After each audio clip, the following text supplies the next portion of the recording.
On a frozen forest road, 76-year-old Navy veteran Graham Talbot found an aging German shepherd buried beneath the snow.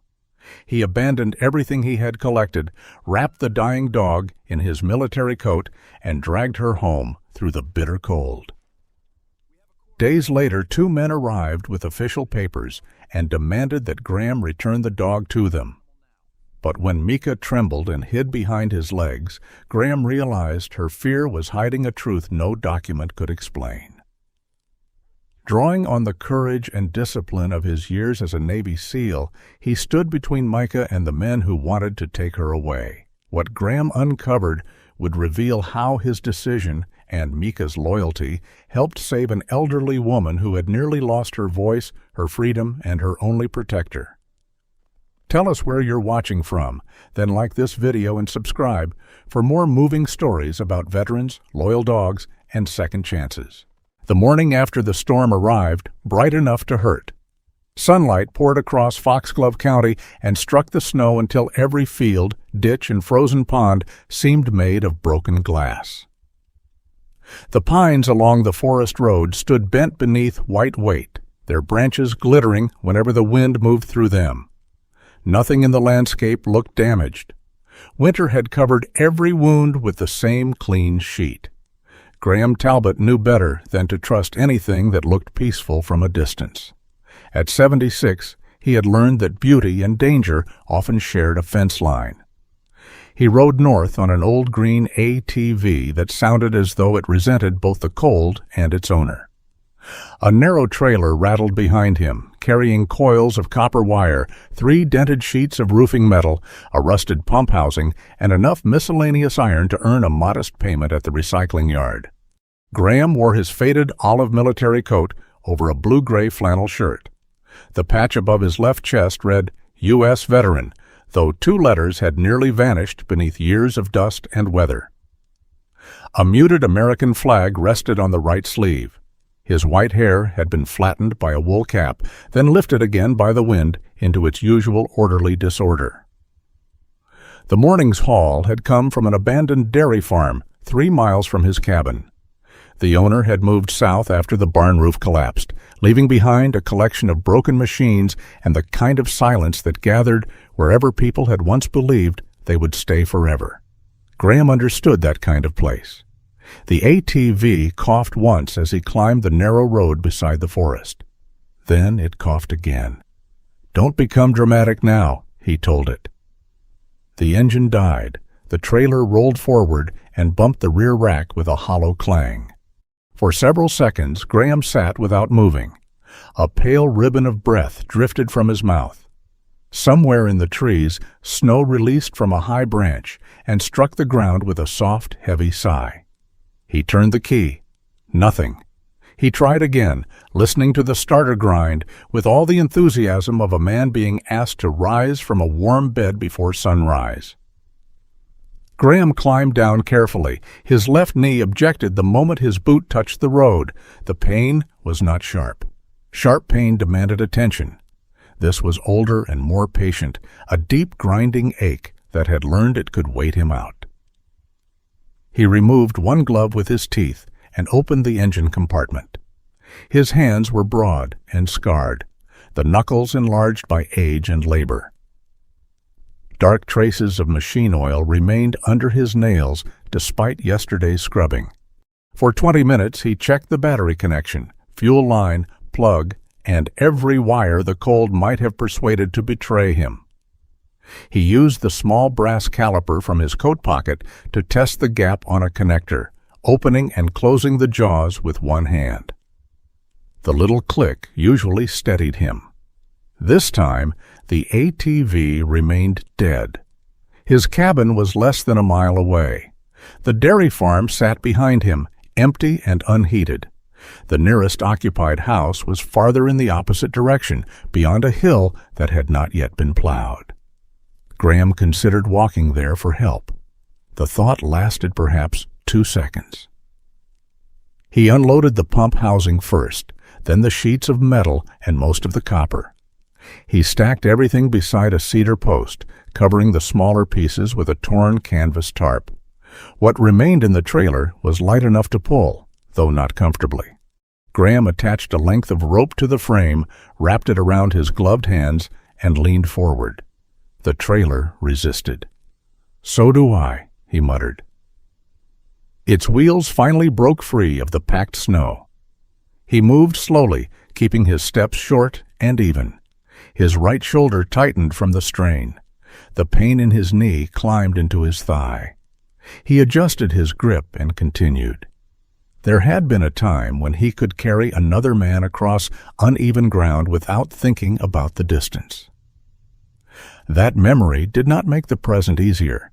It only reminded him that strength was a country from which the body emigrated gradually, one border at a time.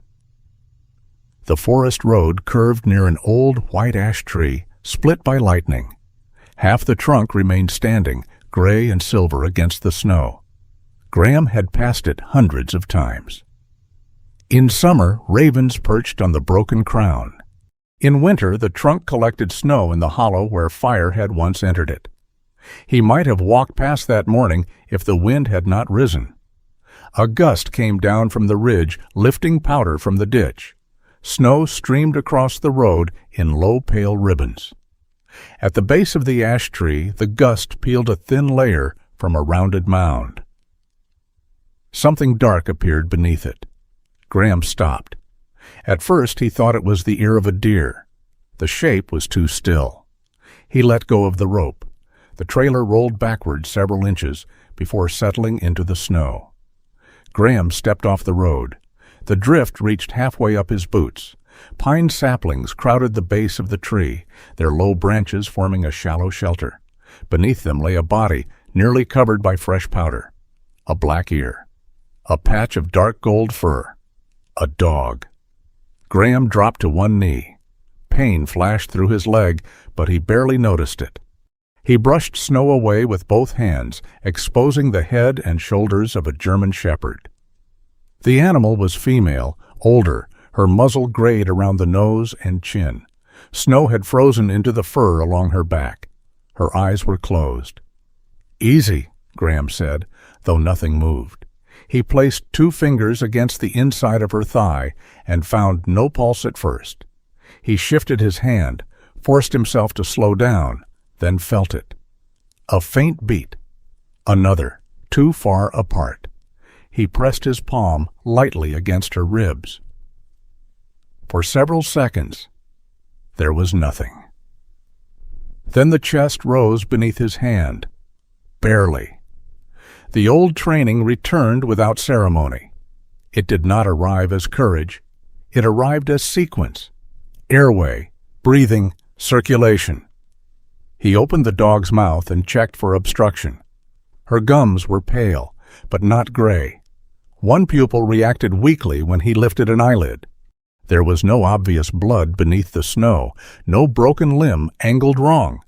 On the front left leg, a square patch of fur had been shaved close to the skin. At its center sat a small puncture mark. Graham stared at it. The dog's body was not simply cold. It was unnaturally slack. He slipped off his military coat and laid it over her. From the trailer, he retrieved an old wool blanket and 2 reusable heat packs he carried for his own joints. He activated them, wrapped them in a rag, and placed them near the dog's chest and abdomen without touching bare skin. No heroics, he told himself. It was a strange thing to say aloud. The words belonged to another life, to men with torn uniforms and radios that had stopped working. The shepherd's breath caught. A thin sound escaped her throat. Not a whine, not quite. It was the smallest possible protest against dying. Graham bent closer. There you are. Her eyelids did not open. He could have left her sheltered and hurried home for the truck. It would have been faster for him. But leaving required trusting that her next breath would come without anyone there to witness it. He could not do that. Graham unloaded everything still inside the trailer. A coil of copper rolled into the ditch and vanished beneath the snow. He did not go after it. He slid the blanket beneath the dog as carefully as he could. She was lighter than she should have been, but still heavy enough to strain his shoulder when he lifted her. For one terrible second, her head fell backward. The sight opened a door in Graham's memory, a dark road far from Wisconsin, sand moving across boots, a young man lying too still while Graham kept talking because stopping would have meant admitting that there might be no one left to hear. Graham tightened his grip. "No," he said. He settled the dog inside the trailer and wrapped the coat around her until only her nose remained visible. Then he took the rope again. The return journey was less than a mile. It became an entire winter. Graham leaned into the harness, boots slipping in the packed snow. His breath grew harsh. His shoulder burned. Several times he stopped and placed a hand beneath the blanket to feel the faint movement of the shepherd's ribs. Each time he spoke, "You're not staying under that tree." A few yards later he said, "I had plans today. Bad ones, but plans." Then, when the road climbed, "You are heavier than you look. That is not criticism. It is logistics." The dog gave no sign of hearing him. Still, the silence no longer felt empty. By the time Graham reached his cabin, sweat had soaked the shirt beneath his coatless shoulders despite the cold. His left leg shook when he climbed the porch. He dragged the trailer close to the door, carried the dog inside, and laid her on a folded quilt near the wood stove. The cabin was modest and crowded with repaired objects, radios, lamps, a wall clock that lost 4 minutes every day but remained too proud to stop. Graham added wood to the stove, then reached for an old hairdryer from a bathroom drawer. He stopped. Too fast, he thought. Heat could harm as easily as cold when applied without sense. He found the number for Sabine Kessler's clinic written on the side of a veterinary magnet. He had once brought her an injured fox caught in wire. She had charged him for the sedative and insulted the knot he had used to secure the crate. She answered on the 4th ring. "Kessler Veterinary." "Sabine." A pause. "Graham?" "I found a shepherd." That sounds less like a medical description and more like the beginning of a confession. She was under snow, barely breathing, possible injection site, body cold. Sabine's voice changed immediately. "Do not use direct heat. No hot water, no dryer. Wrap her dry. Warm packs near the chest, insulated with cloth. Can you transport?" "A TV died." "I'll come." "The county road hasn't been cleared." "I know what 4-wheel drive is for." She hung up before he could argue. While he waited, Graham sat on the floor beside the dog. He kept one hand on the blanket near her ribs. Her breathing remained shallow and uneven. He noticed the color of her fur now that the snow had begun to melt, a broad black saddle, deep reddish-brown along the shoulders, and a pale crescent of cream on the chest. The tip of her right ear bent slightly outward. She had been somebody's dog, not long ago. A low engine approached outside. Sabine Kessler entered carrying a dark red medical case. At 49, she had the sturdy build of someone accustomed to lifting animals heavier than politeness required. Freckles crossed her nose, and strands of dark blonde hair streaked with silver had escaped from beneath her cap. She knelt without wasting time.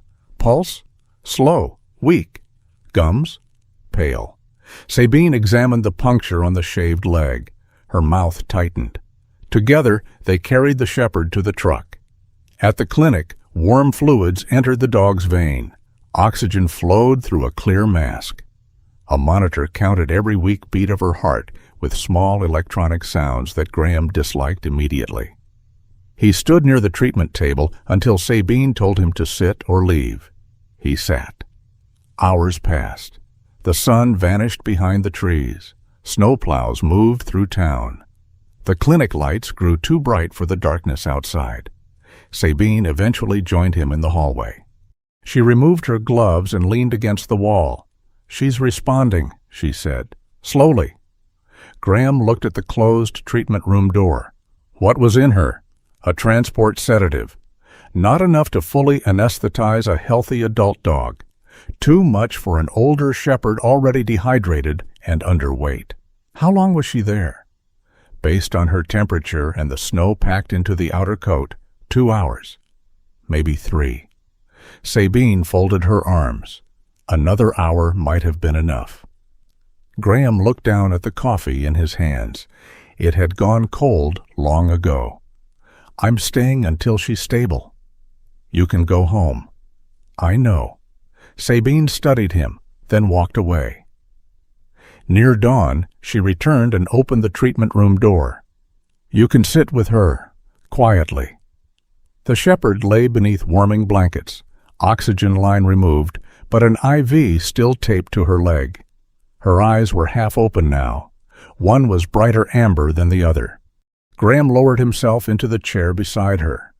You caused a great deal of trouble, he said. The dog watched him. For a moment, nothing happened. Then she slowly lifted her front paw. The movement cost her. Graham could see it in the tremor that traveled through the leg. Her paw came down across his wrist. Not gripping, not asking. Simply resting there, as though confirming that he had not disappeared. Graham looked at the paw, then at the shepherd's tired eyes. The brass caliper remained untouched in his pocket. Sabine stood at the doorway. This dog didn't wander into the forest, she said. Graham did not move his arm.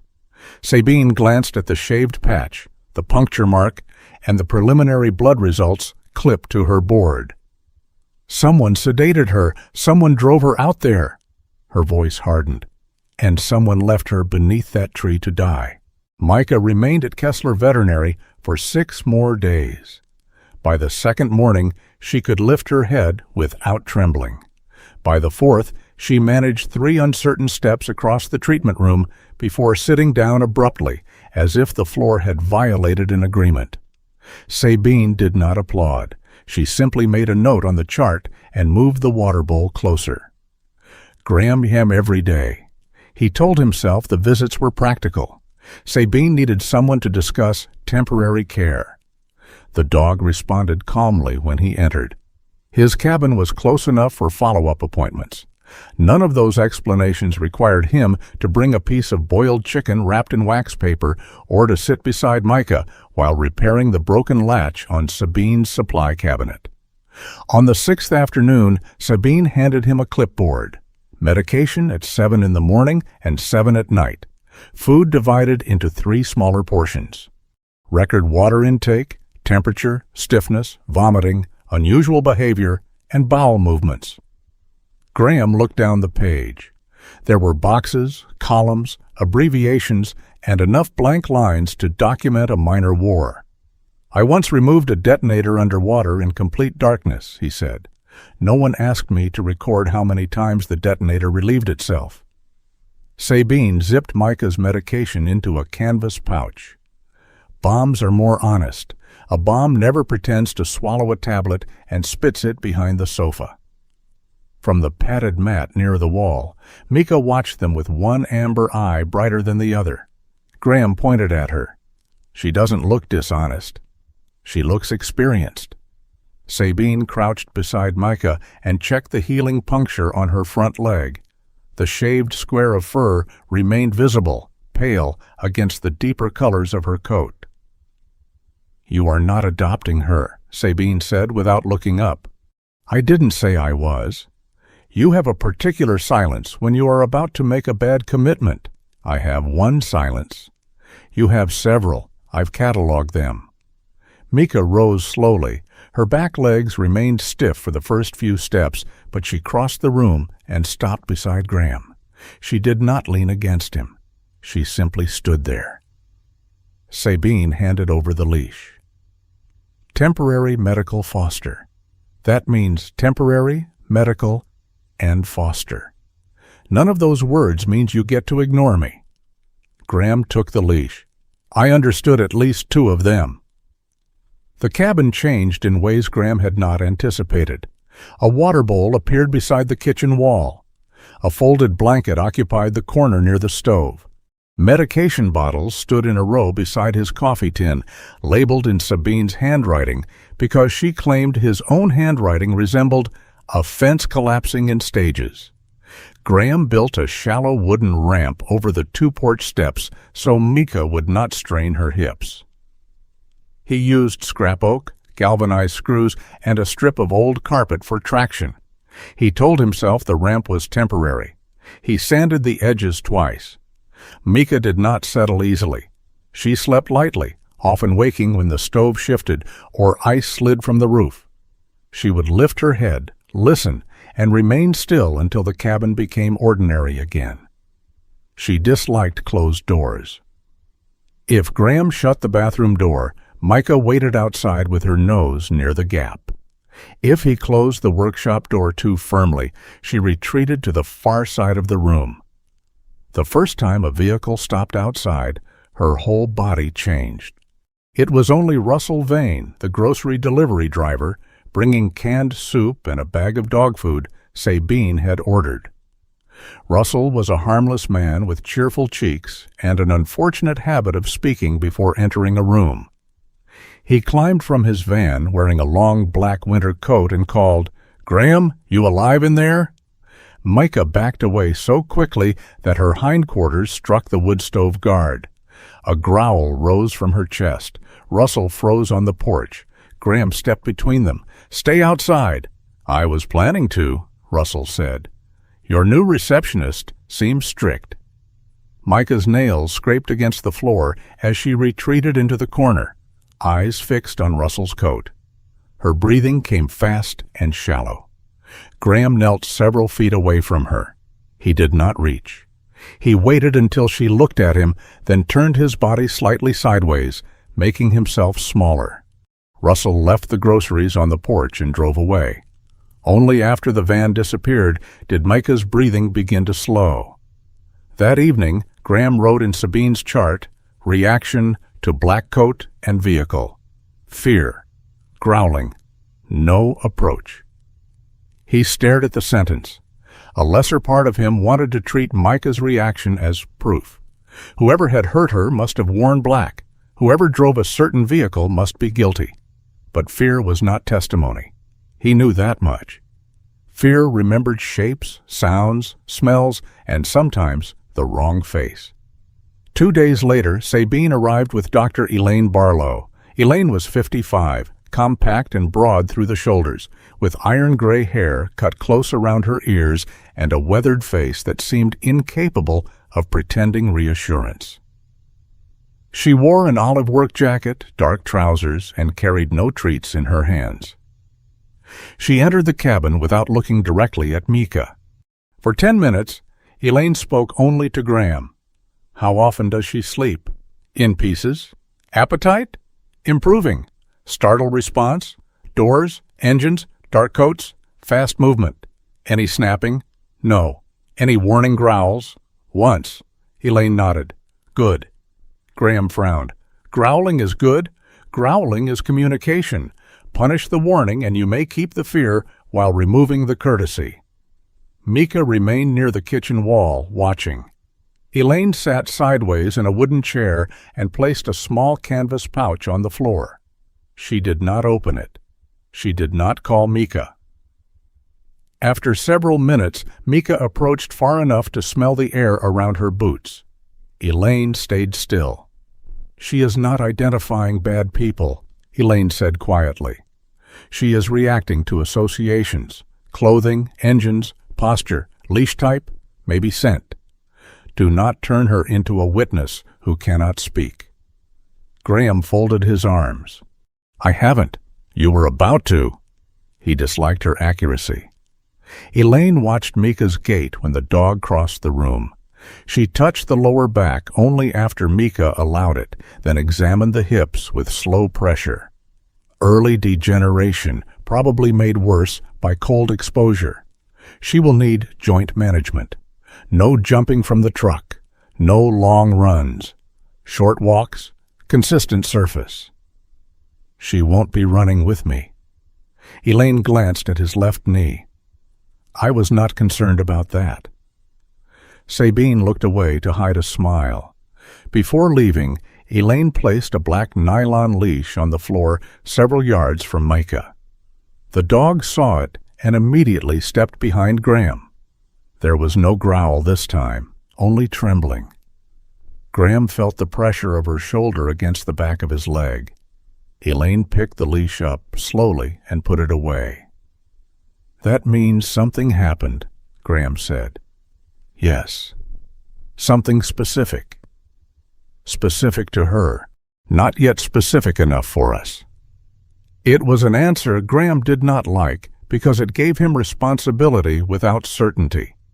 He understood those situations too well. Mica's training revealed itself by accident. One morning, Graham dropped a canvas pouch containing his arthritis medication beside the kitchen table. Before he could bend to retrieve it, Mica picked it up carefully and placed it against his boot. The next day, she used her nose to pull open the lowest kitchen drawer. There was nothing inside except dish towels, but she repeated the motion twice, then looked at him as if expecting the drawer to contain something that had once mattered. Graham installed a large plastic alarm button near the floor, borrowed from Sabine's clinic. When he tapped it and pointed, Mica stared at the button, then at him. On the third attempt, she pressed it with one paw. The alarm sounded through the cabin. Graham nearly dropped his coffee. Mica sat down, entirely unsurprised. "You could have warned me." She looked at the button. He switched it off. 2 mornings later, Mica used her training without being asked. Graham had skipped breakfast and spent too long in the workshop bending over a damaged alternator. When he stood, the room tilted. He caught the edge of the workbench. The brass caliper slipped from his hand and struck the floor. Mica rose from her blanket. Graham straightened too quickly. "I'm fine." She moved against his legs, pressing her body sideways into his knees.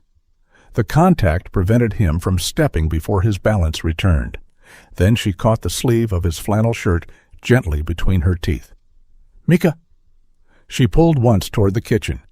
When he did not follow, she released him, walked to the wall phone, and touched it with her nose. Graham stared at her. The dizziness passed, leaving behind something more uncomfortable. Recognition. This was not instinct alone. Someone had taught her to interrupt falls, guide an unsteady person, and indicate a communication device.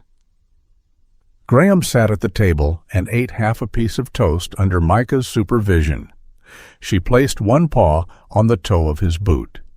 It was not affection in the familiar sense. It felt like an instruction to remain where he was. That evening, Elaine confirmed what they suspected. "She has medical response training," she said over the phone, "mobility support, retrieval work, emergency signaling, possibly response to changes in breathing or behavior. That does not mean she can predict a stroke or diagnose a medical condition, but she knows when someone is wrong. She recognizes patterns she was taught to respond to. Difference? A large one, especially in court." Graham looked at Mica asleep beside the stove. He had no court in mind. Not yet. Sabine scanned Mica's microchip again using an updated registry connection. The public record gave them little: a registration number, an old veterinary provider, and a corporate account belonging to Wexler Holdings Asset Management. "No individual owner listed," Sabine had said. "A dog owned by a corporation. Paid for by one, perhaps. That is not always the same thing." She called the number attached to the file and reported that the dog had been found alive, was undergoing treatment, and could not be released without proof of legal custody. 2 days passed. On the third afternoon, a dark SUV stopped outside the clinic. Mica was in an examination room for a follow-up blood test. Graham stood beside the table while Sabine checked her weight. The front door opened. The first man entered as if buildings were designed to receive him. Lowell Brandt was 58, narrow-faced and silver-haired, wearing a charcoal overcoat too clean for the slush outside. He carried a leather folder beneath one arm and removed his gloves finger by finger before introducing himself as longtime property manager for the Wexler family. The second man remained near the door. Nolan Price was younger, perhaps 41, tall but slightly folded at the shoulders. His ash-blonde hair was cut short, and an old burn marked the back of his right hand before he pulled his sleeve over it. A company badge identified him as an employee of Northline Animal Transport. Lowell placed the folder on the counter. "We appreciate your care," he said. "There has been an unfortunate misunderstanding." Sabine did not open the folder immediately. What misunderstanding? The dog was removed from a private residence by a former employee during a period of family medical crisis. We have been attempting to recover her. Graham watched Nolan. The man had not looked at Mica once. Lowell produced purchase records, corporate veterinary invoices, and a letter authorizing him to retrieve property belonging to Wexler Holdings. Mica stood beside the examination table. When Lowell turned toward her, she stepped backward. He stopped.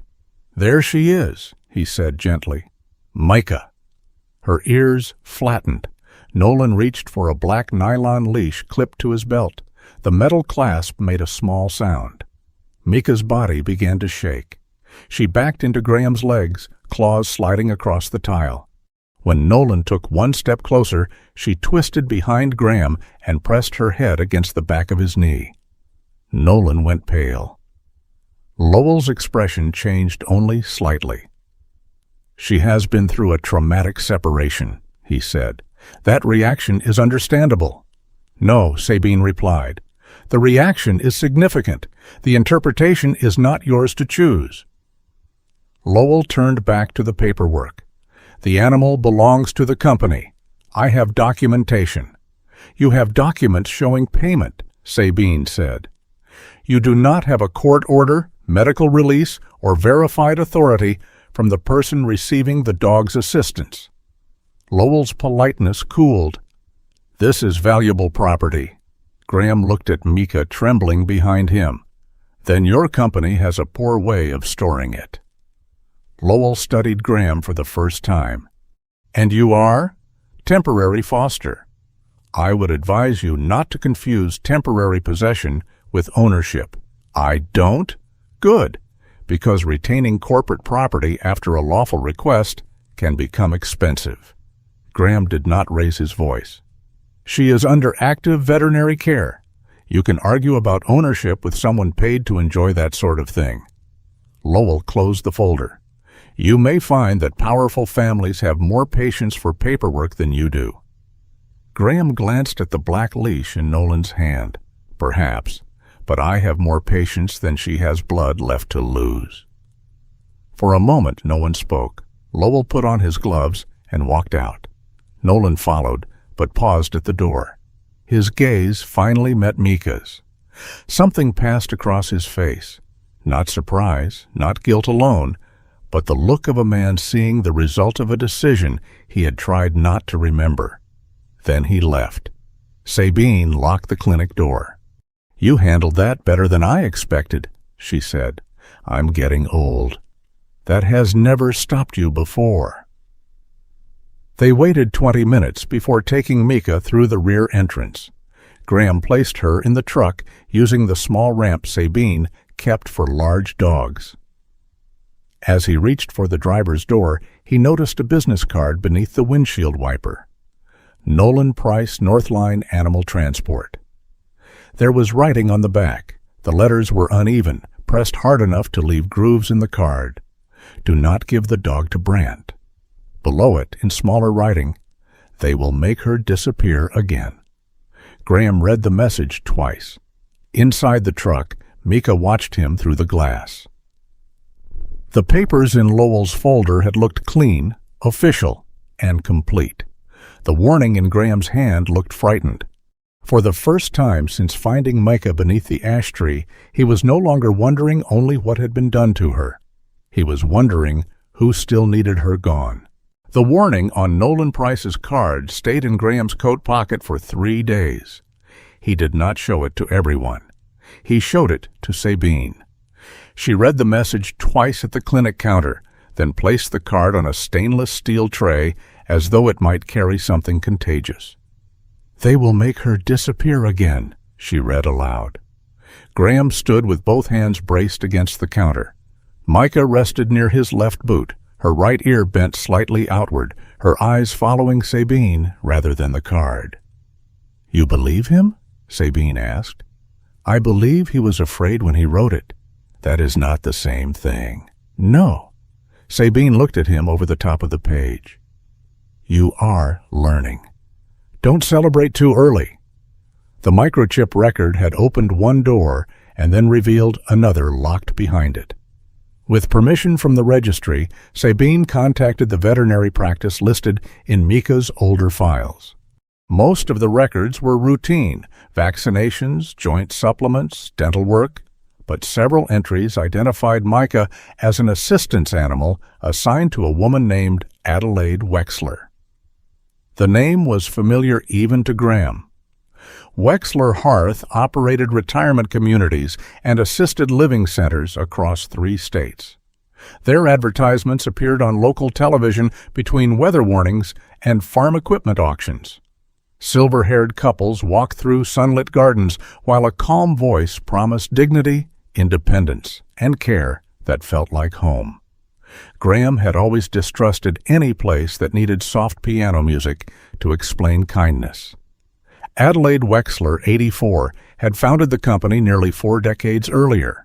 According to the clinic record, Mica had lived with her for 6 years. According to more recent information, Adelaide was still alive. She was recovering from a stroke at St. Verena Neurological Rehabilitation Center, 40 miles south of Foxglove County. Sabine found that out through a physician listed in the veterinary notes as an emergency contact. The call took most of an afternoon and traveled through enough departments to make Graham wonder whether a hospital could exhaust a person before treatment began. By evening, they had a name: Dr. Lenora Fielding. She called them the following morning. Her voice was calm and exact, each word given enough space to stand on its own. "I am Mrs. Wexler's speech-language pathologist," she said. "I also coordinate part of her cognitive and communication assessment." "Can she speak?" Graham asked. There was a pause. "She can communicate." The distinction was deliberate. Graham adjusted his grip on the telephone. "And Mica?" Lenora was quiet for a moment longer. Mica was part of Mrs. Wexler's daily support routine before the stroke: mobility assistance, retrieval, emergency signaling. The hospital requested that the dog be brought in during the early rehabilitation period. Was she? No. Why? Her son informed us the dog had escaped during transport. Graham looked through the kitchen doorway. Mica was lying on the rug near the stove, watching the phone cord move against the wall. Was a missing animal report filed? Not that I have been able to locate. Sabine, standing beside him, wrote the sentence down. Lenora continued, "I need to be clear. You cannot bring the dog to St. Verena without authorization. Mrs. Wexler's medical condition, the ownership dispute, and the hospital's animal access protocols all require review." Graham's jaw tightened. I wasn't planning to walk through the front door and hope no one noticed. Sabine gave him a look. He turned away from her. Lenora did not react to his tone. "I will speak with the attending physician and legal department. In the meantime, I need updated vaccination records, behavioral assessment, and proof that the dog is medically stable. We can provide that." Sabine said, "Good. Then we begin with facts." The phrase stayed with Graham after the call ended. Not hope, not instinct. Facts. He disliked how often sensible people made him wait. The next fact arrived in an envelope. Sabine obtained a copy of the public court filing regarding Adelaide Wexler's guardianship. The petition had been submitted by her 2 adult children. Everett Wexler, 57, was listed as interim chief executive of Wexler Hearth. His affidavit described his mother as increasingly confused, impulsive, and incapable of understanding complex financial decisions. Mallory Wexler Crane, 53, had submitted a supporting statement. She managed the family's charitable foundation and agreed that their mother required long-term oversight for her own safety and the protection of vulnerable employees and residents. Graham read that sentence twice. The language was clean. Concern could wear a fine coat when it entered a courthouse. Sabine closed the file. "You need a lawyer."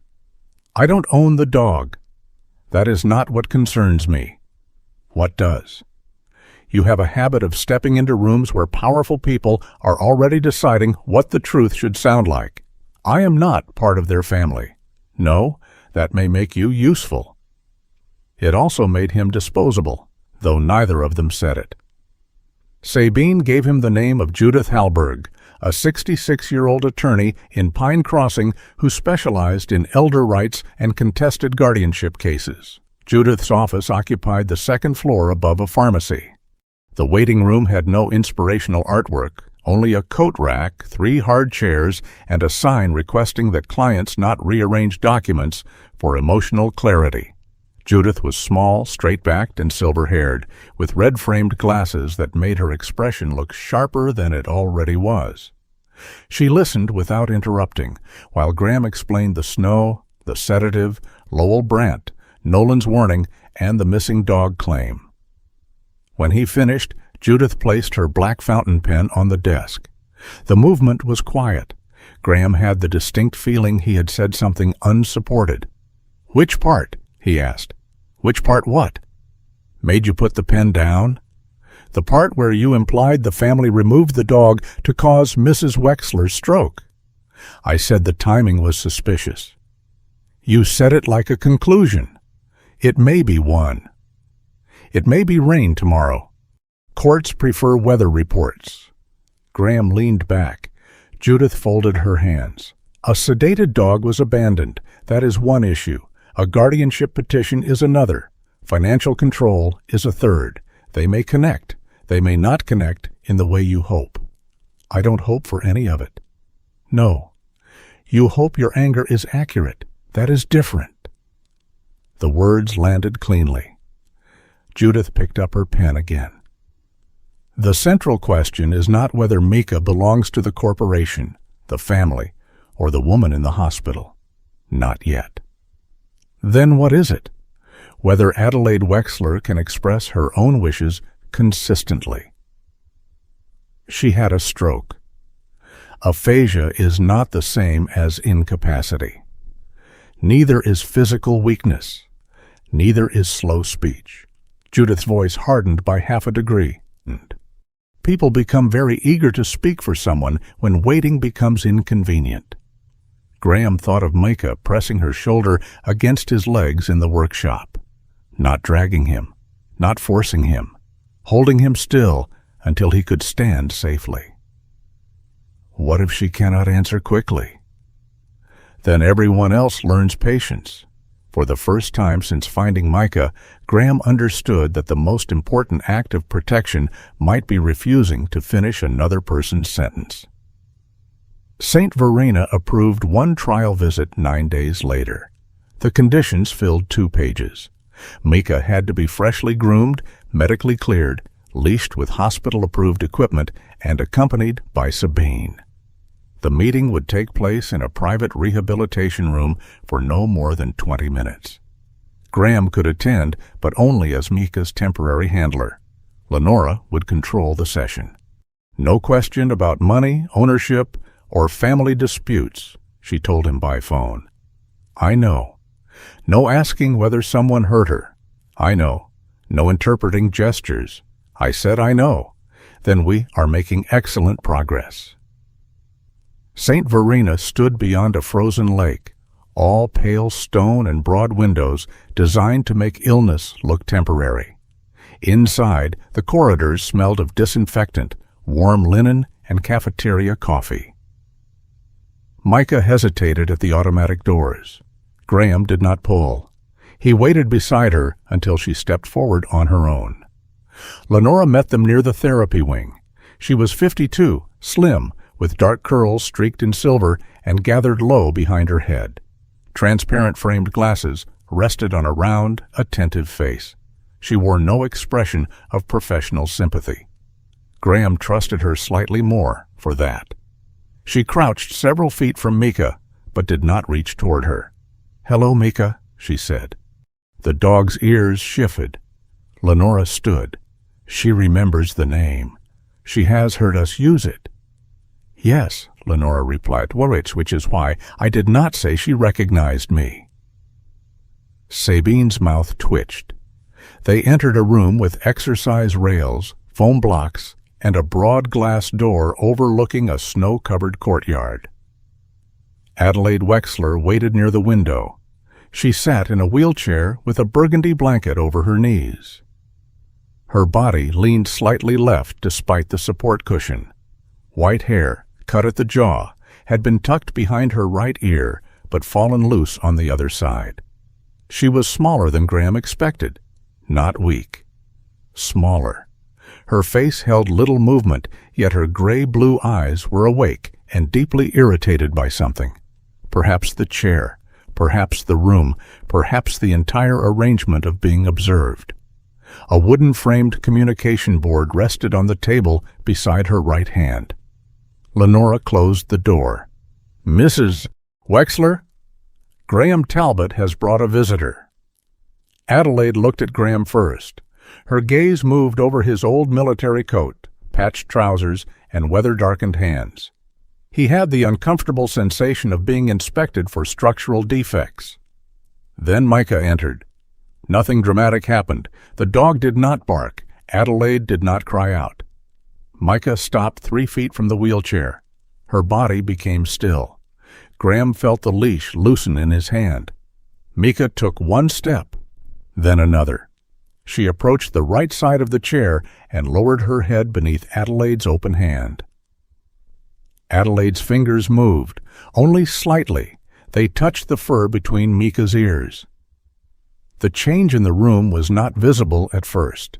It arrived in Adelaide's breathing. The short, uneven rhythm slowed. Her shoulders lowered. The right hand settled more fully against Mica's head. Mica lay down beside the wheel. Adelaide's mouth opened. A sound emerged, rough and broken. The second syllable would not come. Graham felt something in his chest tighten. He did not step forward. Mica lifted her head. That was all. She responded as though Adelaide had spoken her name perfectly. Adelaide tried again. The effort strained her face, and frustration flashed through her eyes. Lenora moved closer, but did not supply the word. "You have time," she said. Adelaide's hand pressed into Mica's fur. The rest of the name never came. The 20 minutes ended without revelation. Mica remained beside the chair. Adelaide touched her ear, shoulder, and the pale crescent on her chest. Once the dog placed a paw lightly on the edge of Adelaide's shoe. When Lenora announced the visit was over, Adelaide struck the communication board twice with her pencil. "No." The word appeared slowly in thick, uneven letters. Lenora read it, but did not obey immediately. "We will schedule another visit," she said. Adelaide underlined the word. No, not denial. Refusal. Graham understood the difference. Lenora waited. Then she moved the next appointment card where Adelaide could see it and pointed to the date. Adelaide studied it for several seconds before lifting her hand from Mica. The dog stood. As Graham led her toward the door, Mica looked back once. Adelaide was still watching. There were 3 more sessions over the following 2 weeks. Graham did not attend all of them. Lenora insisted that Adelaide needed opportunities to communicate without a stranger's expectations filling the room. Sabine accompanied Mica when Graham stayed outside or waited in the corridor. The process was slow and deliberately repetitive. Lenora used photographs, a calendar, written names, yes or no boards, and open questions. She changed the order. She repeated questions on separate days. She checked whether Adelaide could correct a false assumption. Adelaide pointed to a photograph of Everett, then to Mica, then to a date on the calendar 2 days before her hospital admission. The first time, she wrote only, "Go." The second session produced Everett, Mica, away. On the third, Lenora placed a photograph of Mallory beside Everett. Adelaide pushed Mallory's picture aside. She tapped Everett's image with the pencil. Then she wrote, "Told them take her." Lenora did not celebrate. She documented. She asked Adelaide whether Mica had disappeared after the stroke. Adelaide crossed out the word after. She pointed again to the earlier date. The same account held across separate sessions. Everett had ordered Mica removed from the house 2 days before Adelaide collapsed. It did not prove he intended the stroke. It did not prove why he wanted the dog gone.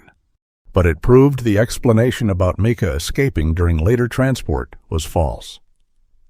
On the final afternoon of that chapter in their lives, Graham sat opposite Adelaide while Mica rested between them. Snow moved slowly beyond the glass door. Adelaide looked tired. Speech therapy had left a faint sheen of perspiration across her forehead. Her left hand remained curled against the blanket. She studied Graham for a long moment. Then she pointed to Mica. She touched the emergency button symbol on her communication board. Finally, she began to write. The pencil moved with painful slowness. Graham waited. Mica waited. No one completed the thought for her. 3 words appeared. She called people. Adelaide tapped the sentence twice. Then she pointed toward herself. Graham looked down at Mica.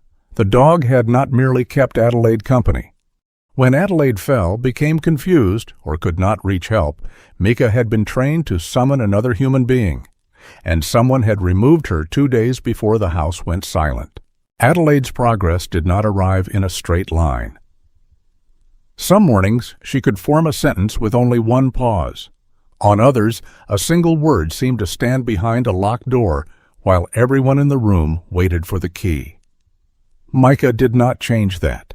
She did not heal damaged tissue, restore strength to Adelaide's left hand, or untangle the pathways between thought and speech.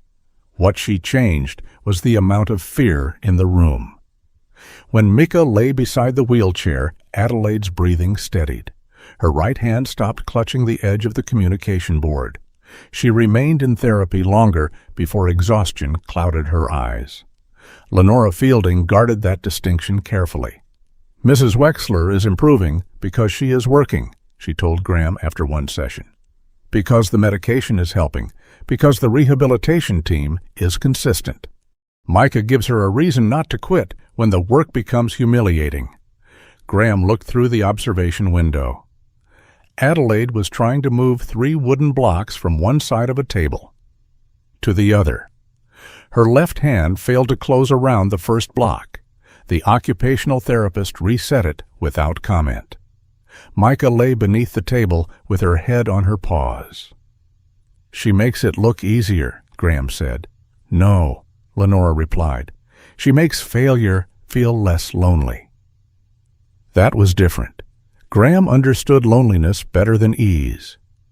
Over the following weeks, Adelaide began to reconstruct the months before her stroke, not as one polished account, but in fragments, names written on cards, numbers circled on printed ledgers, brief phrases spoken until fatigue reduced her voice to air. Judith Halberg attended several sessions, but rarely asked direct questions. She sat at the corner of the room in her navy coat, red-framed glasses low on her nose, and recorded only what Adelaide communicated without prompting. The first name Adelaide wrote was not Everett's. It was Miriam Holt. Miriam had been the senior accountant for the Wexler Hearth Charitable Trust. She had questioned several transfers from the Elder Care Assistance Fund into development companies connected to Everett. Some transactions had formal approvals. Others had been routed through consulting agreements and property partnerships complicated enough to appear legal at first glance. Adelaide tapped one figure repeatedly. $2,400,000. Then she wrote, "Not for buildings." Lenora waited while she rested. Judith leaned forward. What was the money intended for? Adelaide pointed to 3 photographs: a wheelchair ramp, a home care nurse, and an elderly man sitting alone beside a hospital bed. Care, she said. The word emerged clearly enough to fill the room. The transferred funds had originally been reserved for residents who could no longer afford supplemental nursing, home modifications, transportation, or temporary housing. Everett had not taken the money and placed it in a private bank account. The truth was more difficult than simple theft. He had moved it into property projects that could eventually generate revenue for Wexler Hearth. His argument, preserved in emails Adelaide had printed before the stroke, was that the trust needed long-term growth rather than endless emergency spending. According to him, preserving the organization would ultimately help more people. According to Adelaide, people who needed help that winter could not eat future profits. She had demanded an independent audit. Everett had refused. He said it would frighten the banks, Adelaide managed during one session. The sentence took almost a minute. And investors? Judith asked. Adelaide nodded. Jobs, she added. Homes, staff. Graham heard no mockery in her voice. Everett's concerns were not imaginary. Wexler Hearth employed thousands of people. A public investigation could freeze credit, delay payroll, frighten families, and damage facilities where residents depended on continuity. That was what made his choices dangerous. He had built a moral shelter large enough to hide almost anything inside it. Adelaide wrote another sentence. He saves the system by silencing people. Then she crossed out people and replaced it with me. The pencil remained in her hand for several seconds after she finished. Mica rose and placed one paw on the toe of Adelaide's rehabilitation shoe. Adelaide looked down. Her face softened, though only slightly. Graham had begun to recognize how much emotion could survive inside movements that appeared small to everyone else. Mallory Wexler Crane had supported Everett's guardianship request from the beginning. Her statement described Adelaide as erratic, suspicious, and increasingly vulnerable to manipulation. It mentioned missed appointments, angry outbursts, and several financial decisions made without consulting the board. Adelaide did not deny all of it. She had become angry.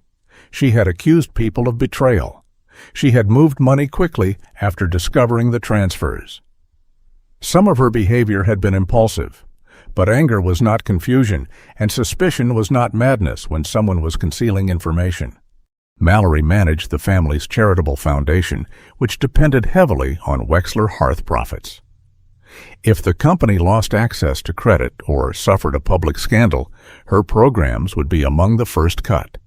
She chose Everett's version because it allowed her to believe she was protecting food banks, rural clinics, veterans' housing grants, and every smiling face printed in the Foundation's annual report. The good work was real, so was the cowardice beneath it. When Judith asked whether Mallory had ever personally verified Everett's claims about Adelaide's mental state, Adelaide gave a small, bitter laugh that broke into a cough. She wrote, "She asked him, not doctors, not Adelaide. Everett." The family had built a circle in which every question about the mother returned to the son who wanted control. Mica had stood outside that circle. She slept beside Adelaide's bed, helped steady her on difficult mornings, brought her medication pouch, and pressed the emergency panel when Adelaide became disoriented or weak. The dog made it harder to portray Adelaide as helpless because Mica allowed her to remain functional. More importantly, Mica attracted staff whenever something changed. Everett called the dog distracting, then disruptive, finally unsafe. He instructed Lowell Brandt to place Mica in a distant private boarding facility until mother stabilizes. Lowell contacted Northline Animal Transport. On paper, the instruction looked administrative. Move one animal from one location to another. Nothing in the order mentioned sedation or a roadside beneath a white ash tree. That part belonged to the people who chose what vague words would permit. Nolan Price agreed to meet Graham in a diner outside Pine Crossing. He chose a booth near the rear exit.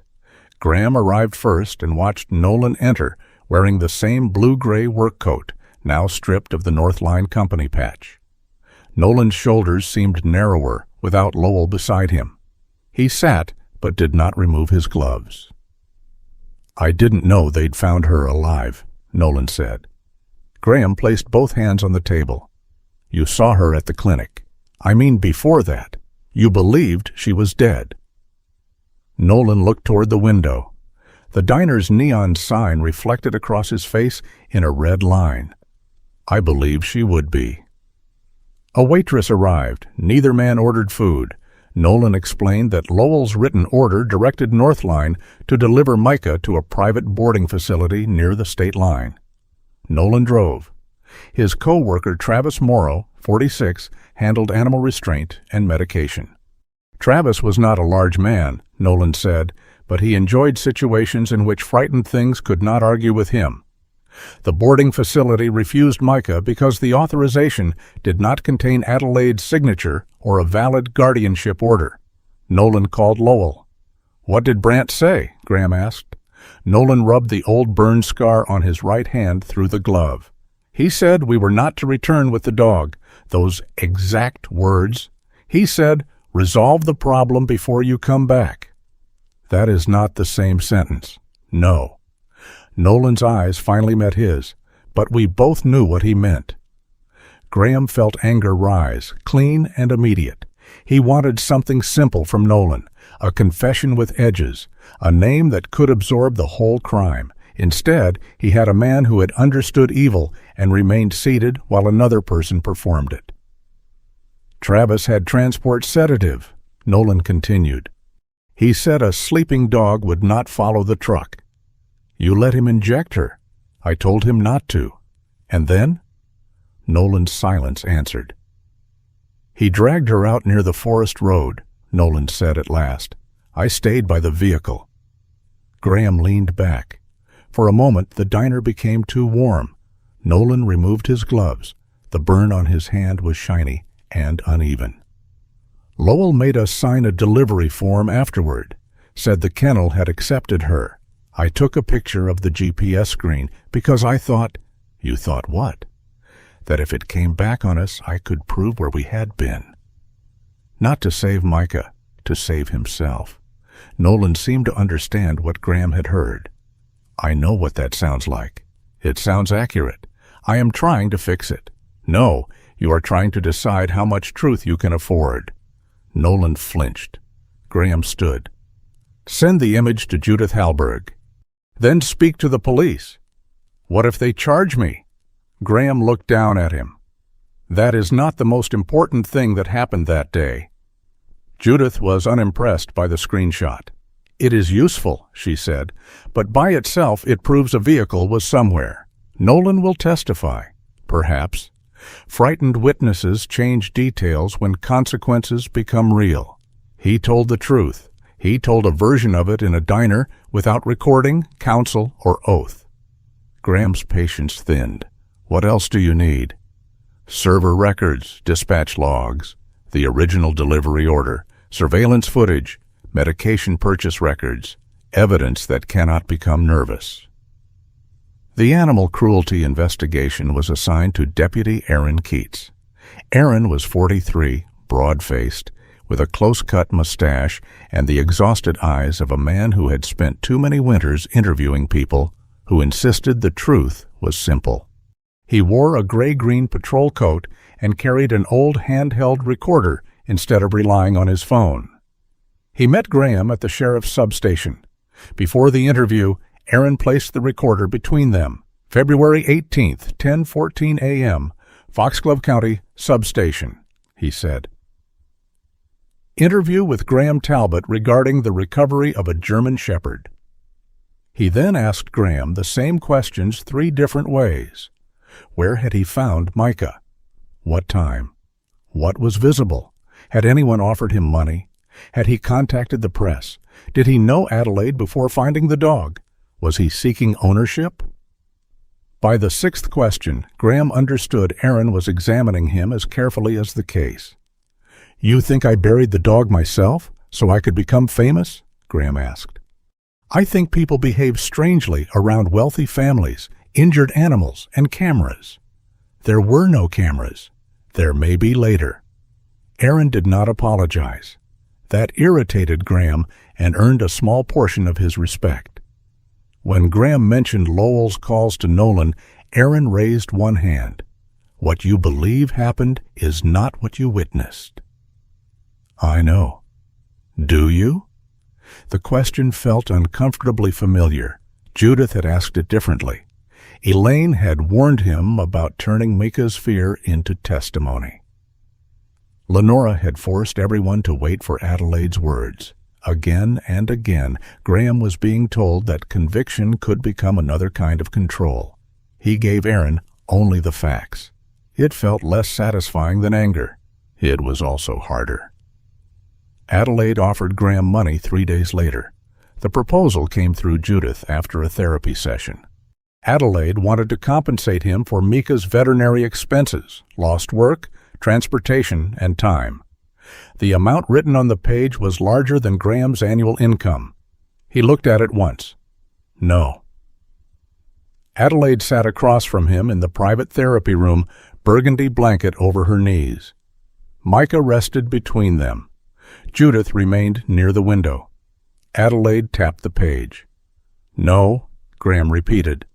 Her mouth tightened. She wrote, "You paid. I kept receipts." She underlined the number. "I don't want it." Adelaide stared at him, then wrote, "Pride." The word struck harder than he expected. "This is not pride." Her eyebrow lifted. Graham's voice sharpened. "You cannot buy your way out of every uncomfortable feeling." Judith stopped writing. Adelaide's eyes changed. Graham continued before wisdom could interrupt him.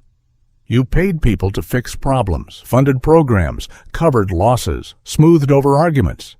And when Everett learned that every moral failure could be turned into an expense, he became very good at accounting." The room went still. Adelaide's right hand closed around the pencil. Graham knew he had crossed from honesty into cruelty. He did not take the words back. Adelaide wrote slowly, "True." Then, "I fired Miriam." Graham frowned. "The accountant." Adelaide pointed to the old ledger copies on the table.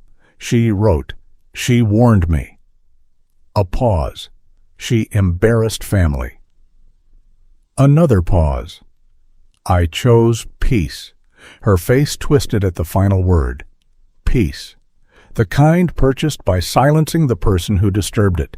She had protected Everett from accountability long before he decided she no longer deserved authority. Adelaide looked at Graham and wrote, "I taught him results matter more." She did not finish the sentence. She did not need to. More than people. More than truth. More than her. Graham stood abruptly and walked into the hallway. Mica followed him to the door. He heard her nails click once against the floor. Then stop. When he looked back, she was standing between the hallway and Adelaide's wheelchair. For a second, Graham expected her to continue toward him. Instead, Mica turned around. She returned to Adelaide and lay beside the wheel, placing one paw over the toe of the older woman's shoe. The decision hurt. That was how Graham knew it mattered. He had begun to think of Mica's trust as something he had earned and therefore possessed. But loyalty was not a debt. Mica could be grateful to him and still choose to remain beside Adelaide. Graham sat alone in the corridor until his anger cooled into something less flattering. When he returned, Adelaide had pushed the payment paper aside. Neither of them apologized, not yet. But Graham moved his chair closer without being asked. Aaron called that evening. His voice carried no triumph. "We obtained the vehicle's server records," he said. "The GPS data matches Price's screenshot." Graham stood at his kitchen window. Mica slept near the stove after the long day. "There is more," Aaron continued. A gas station camera showed the North Line vehicle on the road leading toward the white ash tree. Pharmacy and veterinary supply records showed Travis purchasing the sedative under the company account. That proves Travis did it. It supports that conclusion. And Brandt? Aaron paused. Phone records show multiple calls between Lowell Brandt and Everett Wexler before the dog was removed from the residence. Another call occurred after the boarding facility rejected the delivery. Graham tightened his hand around the receiver. And after she was left? One call from Brandt to Everett. 4 minutes. What was said? "We do not know." The answer frustrated him. It also mattered. A chain was forming, not a dramatic confession, not a single paper hidden in a drawer, but records made by machines that had no reason to protect anyone. The evidence did not stop with Travis. It moved upward, from the man who held the syringe to the man who gave the order, and toward the son who believed the survival of an empire justified deciding who and what could be discarded. By the time the guardianship hearing was scheduled, the story had divided itself into 3 separate roads.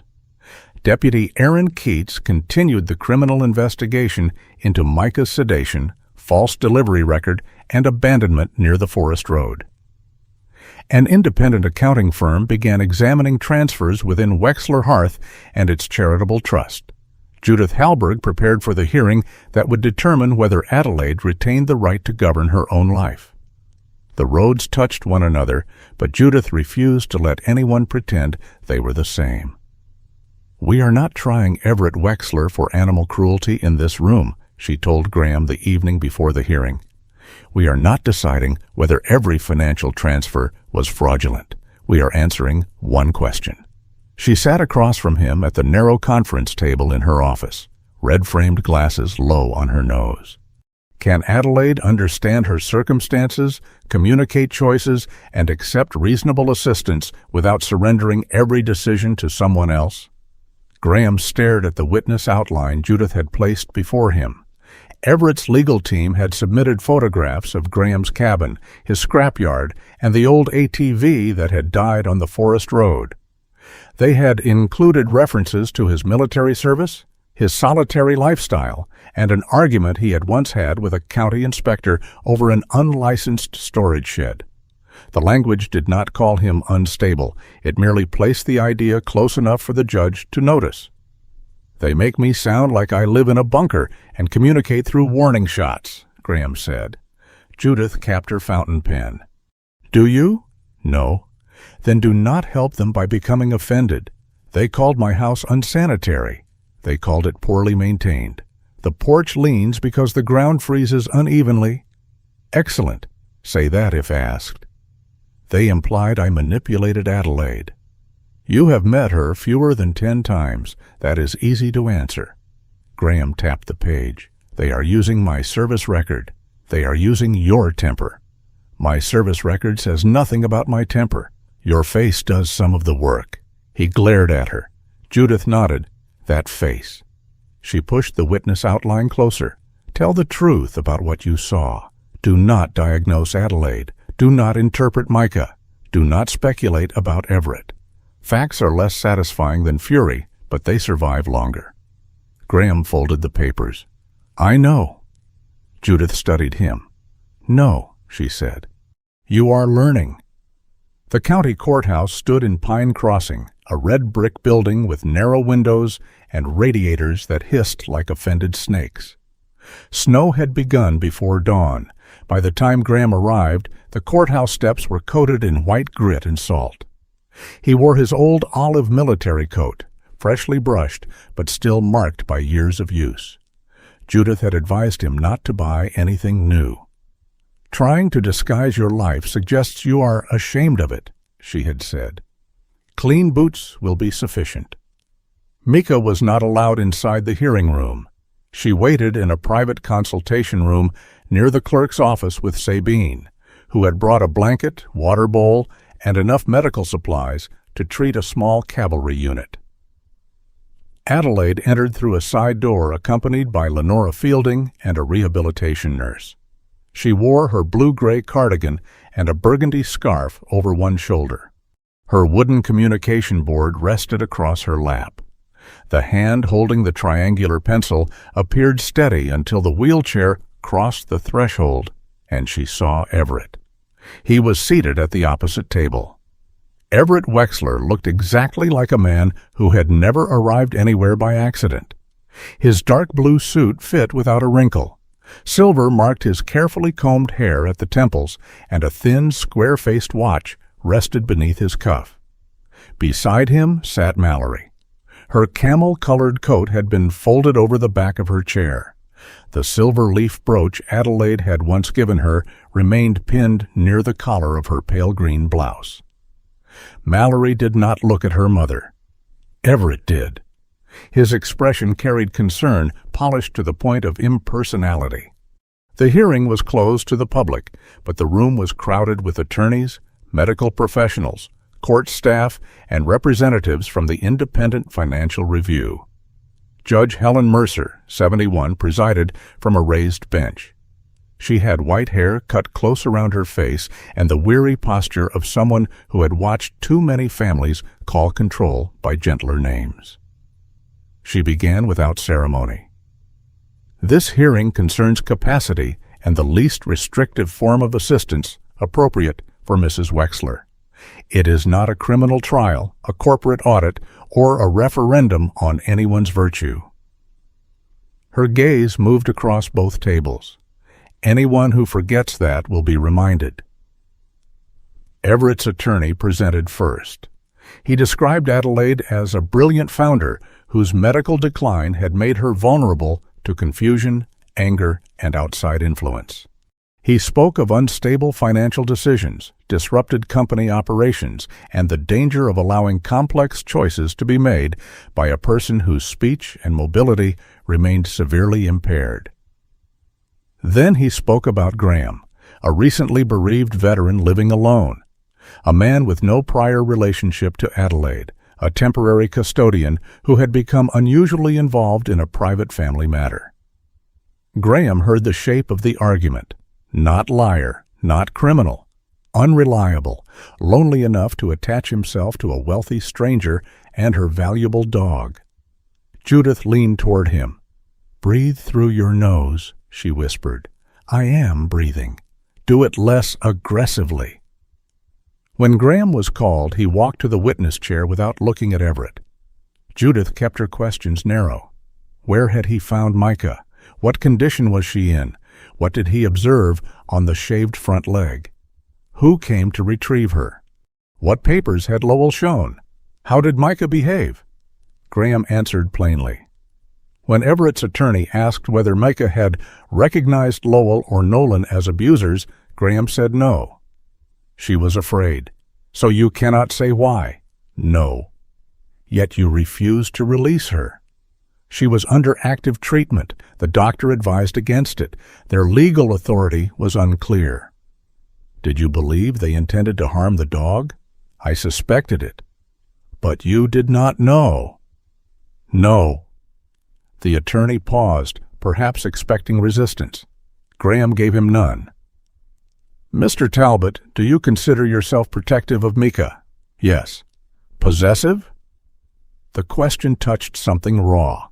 Graham looked briefly toward Adelaide. She watched him without blinking.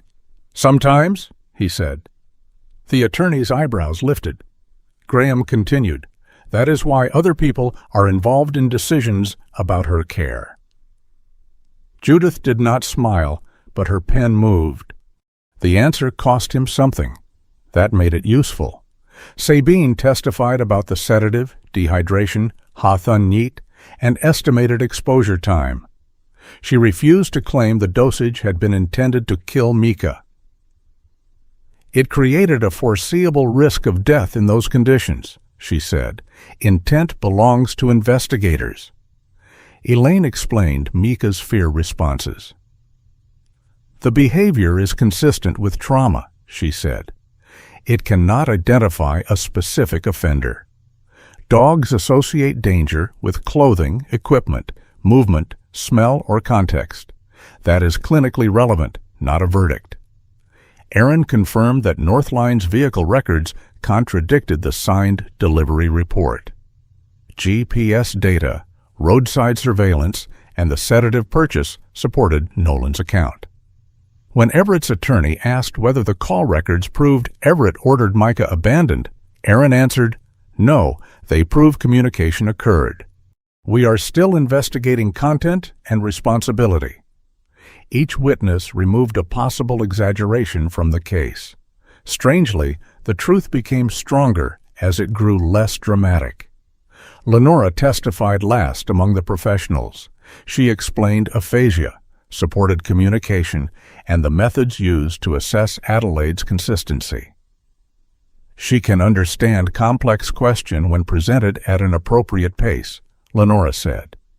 She can distinguish alternatives, reject false information, identify consequences, and maintain choices across separate sessions. Can she manage a multi-state corporation independently? Everett's attorney asked. No. Can she review complicated financial agreements without assistance?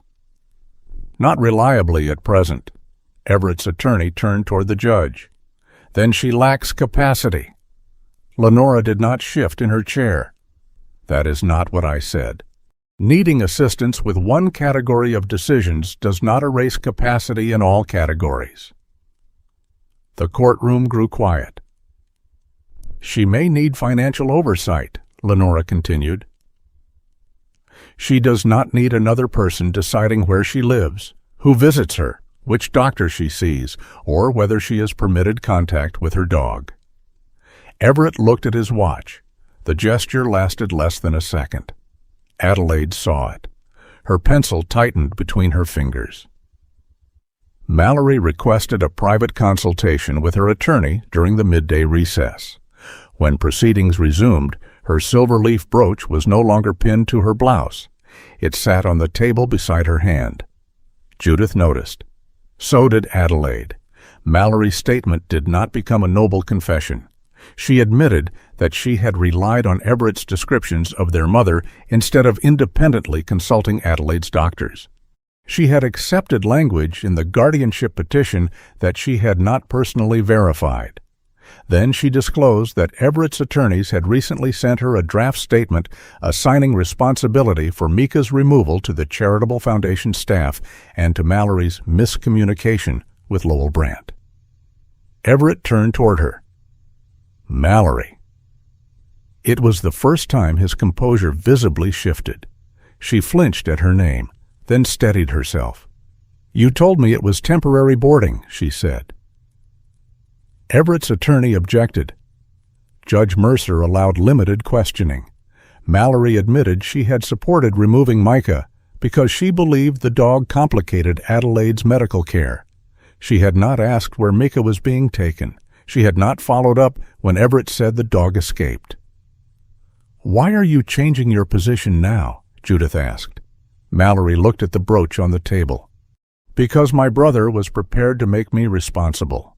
It was not a beautiful answer. It was probably true. After a pause, Mallory added, "And because I let him answer questions, I should have asked my mother." Adelaide closed her eyes briefly. No forgiveness passed between them, only recognition.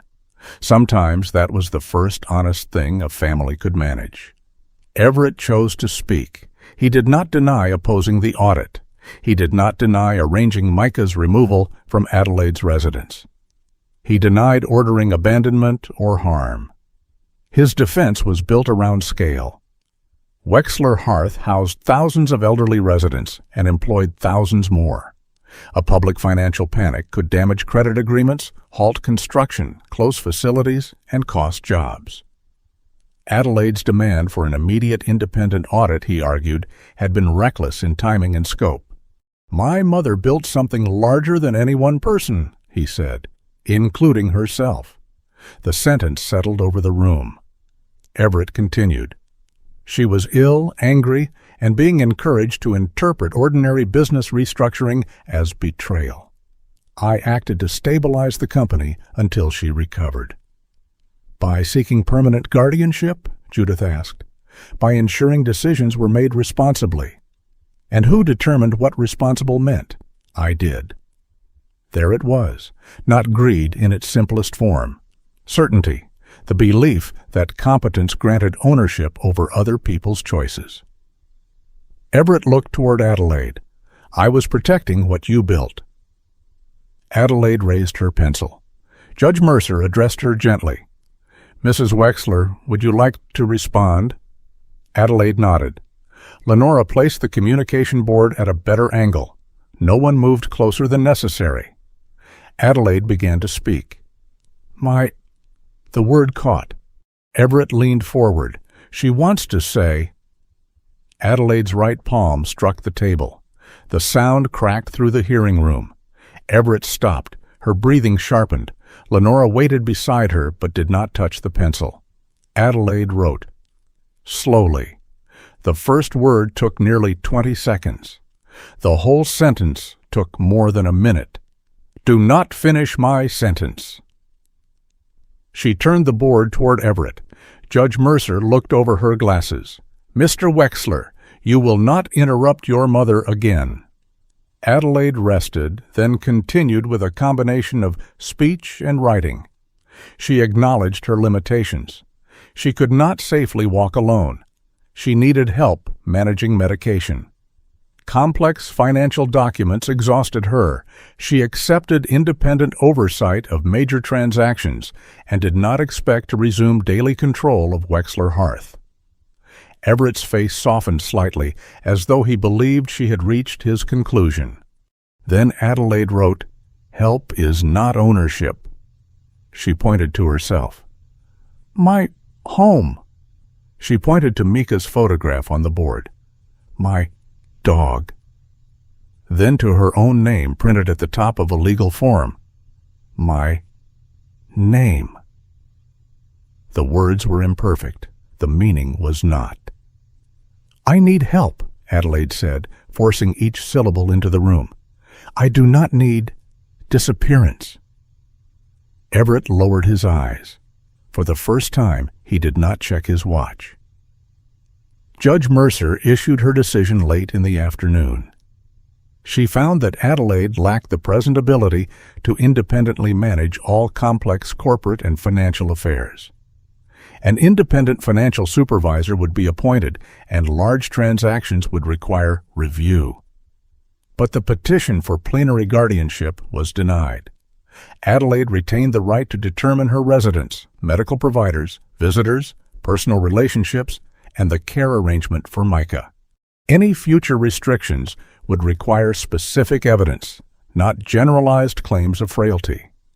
The judge made no finding that Everett caused Adelaide's stroke. "There is no evidence before this court sufficient to support such a conclusion," she said. She also emphasized that the animal cruelty investigation and financial review would proceed separately. By then, Travis Morrow had been formally charged with animal cruelty, false reporting, and abandonment. Lowell Brandt and Everett remained under investigation regarding the instructions given, the false delivery record, and subsequent representations about Mica's disappearance. No one in the hearing room won everything. That was one reason the ruling felt real. After the judge left, Adelaide wrote a request on her board. Everett. Mallory. Private. Judith read it and nodded. Graham remained near the door. A protective instinct rose in him, immediate and familiar. He wanted to stay. Not speak, perhaps. Merely occupy the room as a warning. Adelaide met his eyes. Then she pointed toward the hallway. The instruction was unmistakable. Graham stepped aside. Everett and Mallory entered the consultation room with their mother. Lenora remained only because Adelaide requested communication support. The door closed. Graham did not know what was said inside. He understood that he had no right to know. Sabine brought Mica from the side room. The dog crossed the hallway slowly, stiff in the hips after lying down too long. She stopped in front of Graham and rested her broad head against his knee. His hand settled between her ears. It trembled once, not from fear, not from anger, from the realization that somewhere between the white ash tree and the courthouse, Mica had become part of the architecture of his days. He had spent weeks learning that Adelaide could need help without surrendering ownership of her life. Now Graham faced a quieter truth. He could love Mica deeply without being promised that she would remain his. Adelaide did not return to the Wexler estate. She chose a private rehabilitation residence on the eastern edge of Pine Crossing, close enough to St. Verena for continued therapy, but separate from the company that carried her name.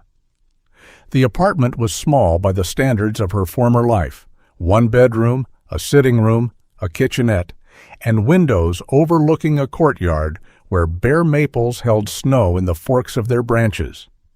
She chose her own nurses. She chose when therapy began. She chose which phone calls to answer.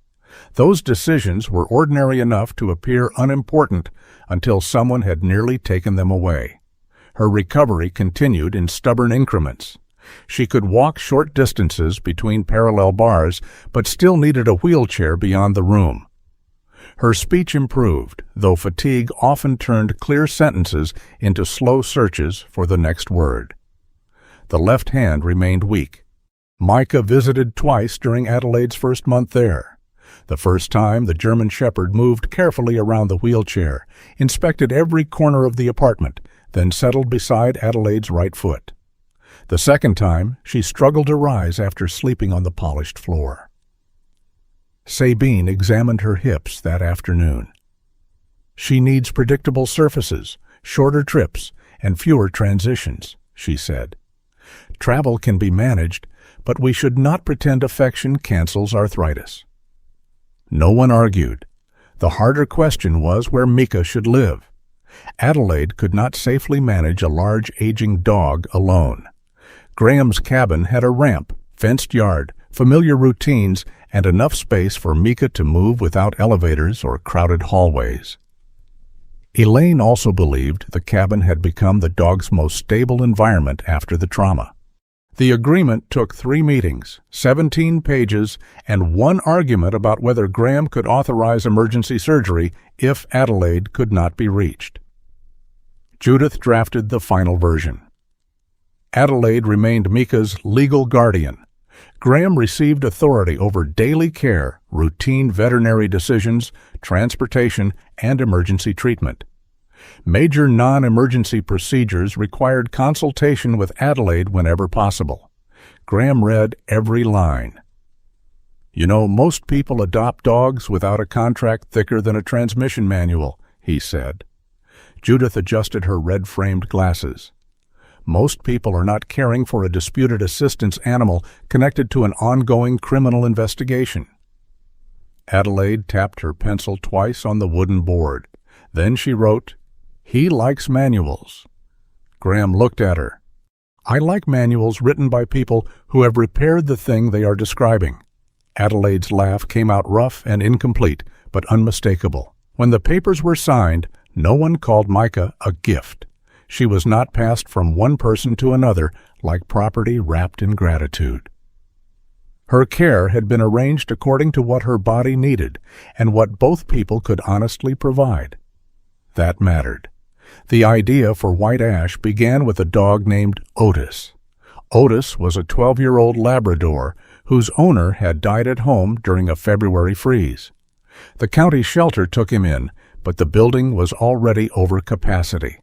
He spent most of his days in a concrete run, too arthritic to rise when visitors passed.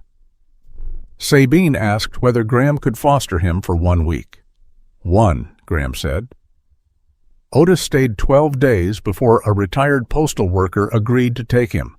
Then came a shepherd mix whose owner had entered memory care, followed by an elderly beagle left in an apartment after her guardian was hospitalized.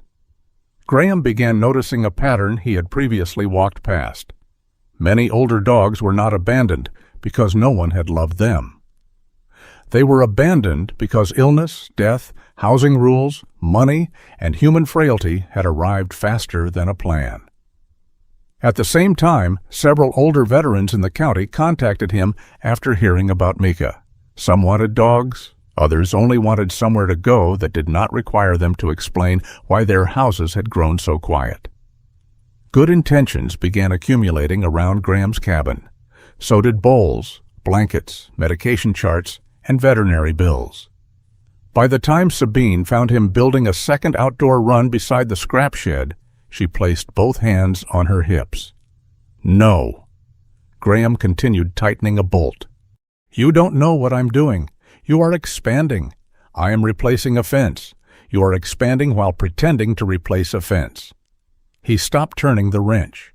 Sabine pointed toward the cabin where Mica slept by the stove and an anxious beagle occupied Graham's armchair. You have room for 2 temporary dogs, not 6, not 12, not every sad animal within 50 miles. I know that. You know it the way men know ice is thin while walking farther onto it. Adelaide heard about the argument from Judith. 2 weeks later, she presented Graham with a proposal to purchase an abandoned dairy farm northwest of Pine Crossing. The farm included 28 acres, a house, 2 barns, and a former milking shed that could be converted into heated kennels. Adelaide offered to fund the purchase and initial renovations from personal assets not involved in the financial investigation. Graham refused before she finished. Adelaide stared at him across the rehabilitation apartment. He stood near the window in his faded olive coat, hands buried in the pockets. I am not taking a farm from you. Her pencil moved across the board. Not from me. For dogs. That is still one person's money and one person's decision, she frowned. You wake up tomorrow and regret it. The whole place collapses. Your family challenges it. The place collapses. Someone decides I used an injured dog to influence you. The place collapses. Adelaide wrote, then build better. The sentence stopped him. Judith, seated near the kitchenette, closed the folder in her lap. That, she said, is the first useful thing either of you has said. Her proposal was less romantic and far more complicated. They would establish a community trust with an independent governing board. Adelaide's contribution would be capped and documented. The organization would seek county grants, private donations, temporary care contracts, and veterinary partnerships. The dairy farm would not be purchased immediately. It would be leased for 3 years with an option to buy, allowing the project to prove it could operate without consuming all of Adelaide's money. Graham would not own it. Neither would Adelaide. That sounds like paperwork with a barn attached, Graham said. Judith nodded. Most durable mercy is. The woman hired to manage operations arrived before the lease was signed. Paige Dunmore was 46, tall and strong-armed, with hazel eyes, dark hair threaded with silver, and a thin scar beneath her chin. She carried an aluminum clipboard divided into 3 columns. Can help not yet refer elsewhere. Graham disliked the second column immediately. Paige had managed an animal rescue in Minnesota until it collapsed under debt. The founder had accepted every animal, refused difficult euthanasia decisions, ignored capacity limits, and treated fundraising like a betrayal of compassion. 73 dogs had to be relocated when the facility closed. I learned something there, Paige told the first board meeting. Love without limits can become another form of neglect. Graham leaned back in his chair.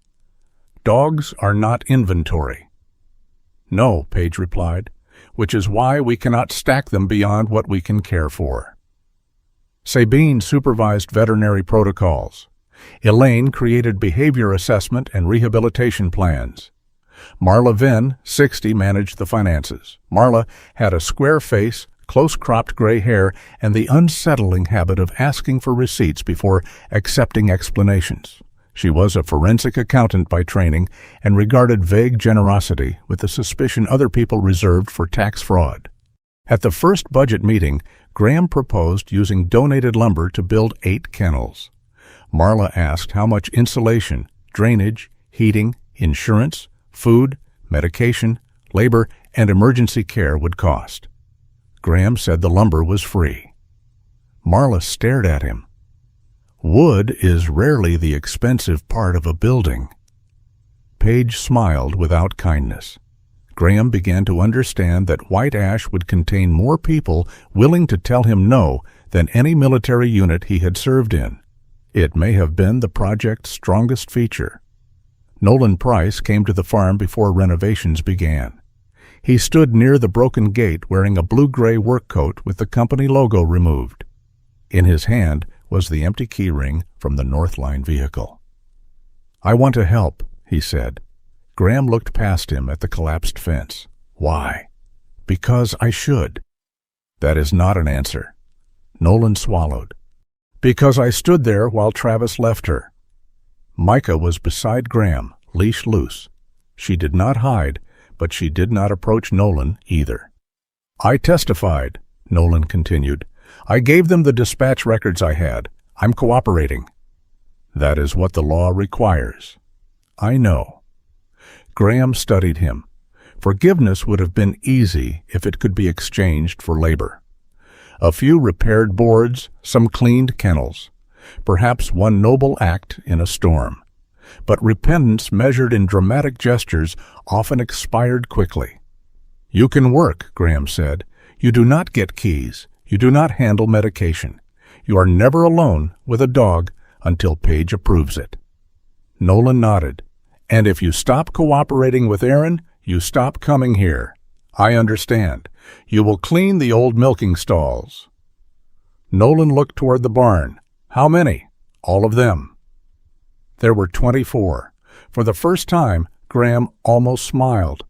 Nolan worked without complaint. It did not erase what he had done. That was not the purpose. The argument over Walter Cormack nearly ended Graham's partnership with Paige before White Ash officially opened. Walter was 73, a former Army mechanic with a heavy chest, failing lungs, and a voice permanently roughened by cigarettes. He claimed to have quit 8 years earlier and smelled as though he had quit that morning. He applied to adopt Otis's successor, a quiet shepherd mix named Nell. Walter lived alone in a rural house with 3 steep steps, no fenced yard, and no reliable transportation. His oxygen use was inconsistent. He had been hospitalized twice that winter. Paige denied the application. Walter threw the form onto her desk. "I've owned dogs longer than you've been alive. And who takes Nell if you are hospitalized again? I have neighbors." "Names?" Walter had none. Graham found him outside near the equipment shed, furious and embarrassed. "She thinks I'm useless," Walter said. Graham entered Paige's office 10 minutes later, prepared for battle. "She needs company," he said. "So does Nell," Paige replied. "He knows dogs." "He cannot safely walk her on ice." "We can build a ramp." "Will the ramp drive Nell to the vet? Give her medication if Walter loses consciousness? Take her when he enters the hospital?" Graham's anger rose. Paige turned the clipboard around. Under Walter's application, she had written, "Good relationship potential. Unsafe permanent placement. Volunteer role recommended." "I am not punishing him for being old," she said. "I am refusing to make a dog responsible for keeping a lonely man alive." The words stopped him. Mica had helped Adelaide, and Mica had helped him. But neither relationship worked because the dog had been assigned the burden of repairing a human life. A dog could be a companion. It could not be a medical plan, an emergency contact, or proof that someone still mattered. Graham found Walter sitting in his truck. He did not defend Paige politely. "She is right," he said. Walter stared through the windshield. "I liked you better when you were angry. So did I." For several days, Walter did not return. Then one morning he appeared carrying a newspaper and a folding chair. "I am not cleaning kennels," he announced. Paige pointed toward the quiet dog room. "Then sit." Walter began reading the sports section aloud to Nell. His voice was rough, slow, and entirely unconcerned with whether she responded. By the end of the week, Nell no longer retreated when he entered. Walter never adopted her. He became the person she waited for every morning. The distinction wounded him less with time. White Ash Cooperative opened without ceremony. There were no television crews, no ribbon, and no speech from Adelaide. The first county grant covered drainage and heating improvements. Adelaide's contribution funded the lease deposit and medical room. Local donations supplied blankets, fencing, and several objects no one had requested, including a porcelain lamp shaped like a duck. The organization began with room for 8 dogs. Paige refused a 9th on opening week. Graham argued for 11. They compromised at 8. Marla recorded the dispute in the meeting minutes, which Graham considered unnecessary, and she considered delightful. At the end of March, they mounted the sign beside the gate. Nolan and Walter held the posts while Graham tightened the final bolts. Paige stood in the road, judging whether the board was level. Sabine claimed the left side was high. Marla suggested measuring instead of voting. Mica sat in the snow and contributed nothing except the impression that the humans were taking too long. The sign read, White Ash Cooperative. Beneath it, in smaller letters, a resting place before the next road is chosen. Graham stepped back. The farm was still worn. The main barn leaned slightly east. Half the windows needed replacement, and the kennel drains made a noise Paige described as legally suspicious. It did not look like a dream. Dreams were easy to admire because no one had to clean them. This looked like work. Adelaide watched the sign raising through a video call held on Marla's tablet. Her face appeared in a small square, one hand resting on her communication board. She wrote something and held it toward the camera. Who owns it? Graham looked at Judith. Judith looked at Marla. Marla answered. The trust. Adelaide shook her head and wrote again. Who does it belong to? This time Graham understood. He looked at Paige, who had once watched a rescue collapse because no one could say no. At Nolan, whose silence had nearly killed Mica. At Walter, who had discovered that being needed did not require possession. At Sabine, Elaine, Marla, and the dogs waiting in the rebuilt barn. No one person, he said. Adelaide smiled. White Ash did not belong to Graham. It did not belong to the wealthy woman who supplied its first money. It did not belong to Mica, whose suffering had inspired it. That absence of ownership felt strange to Graham. Then it felt safe, because a place built around one person's gratitude could disappear when the feeling changed. A place built with rules, limits, witnesses, and shared responsibility might remain after all of them were gone. Winter did not leave Foxglove County in one clean surrender. It loosened its grip by degrees. Water began dripping from the barn roof during the warmest hour of the afternoon, then froze again before sunset. The snow along the fence lines turned gray at the edges. Light remained in the sky later each evening, no longer blue and metallic but pale gold, as though the sun had finally remembered warmth without yet knowing how to deliver it. White Ash Cooperative entered spring looking less like a sanctuary than a construction site that had developed opinions. The west barn roof still leaked above Kennel 4. One heater shut down whenever the wind came from the north. The drainage pipe beneath the older dog wing made a deep knocking sound that Paige described as either trapped air or a lawsuit developing underground. Graham believed it could be repaired with a new valve. Paige believed Graham used the word repaired whenever he meant temporarily persuaded not to fail. They argued beside the pipe for 11 minutes. Mica slept through most of it. White Ash had opened with space for 8 dogs and filled 7 places within the first month. Paige kept the 8th open for emergencies. Graham considered an empty kennel an insult to every dog still waiting elsewhere. Paige considered it proof that the organization had learned arithmetic. You cannot rescue beyond capacity, she told him during the Monday intake meeting. You can increase capacity. With what money? We have lumber.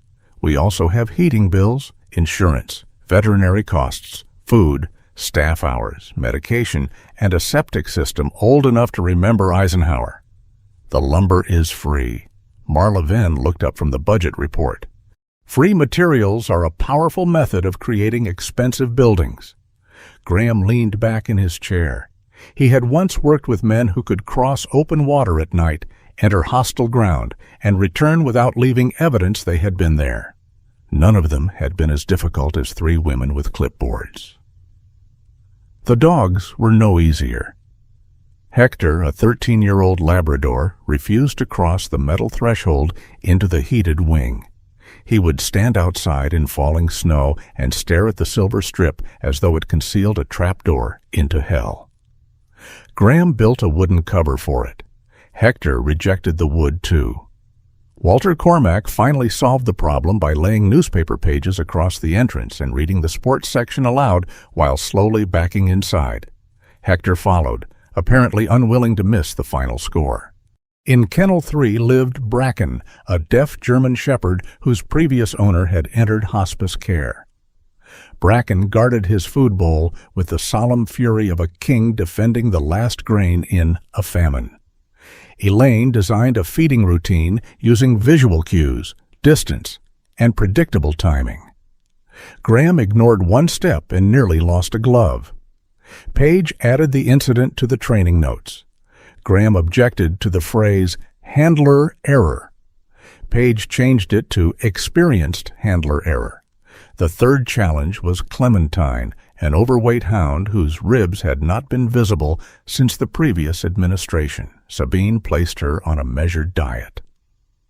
Clementine responded by stealing half a sandwich from Nolan's coat pocket and hiding the bread beneath her blanket.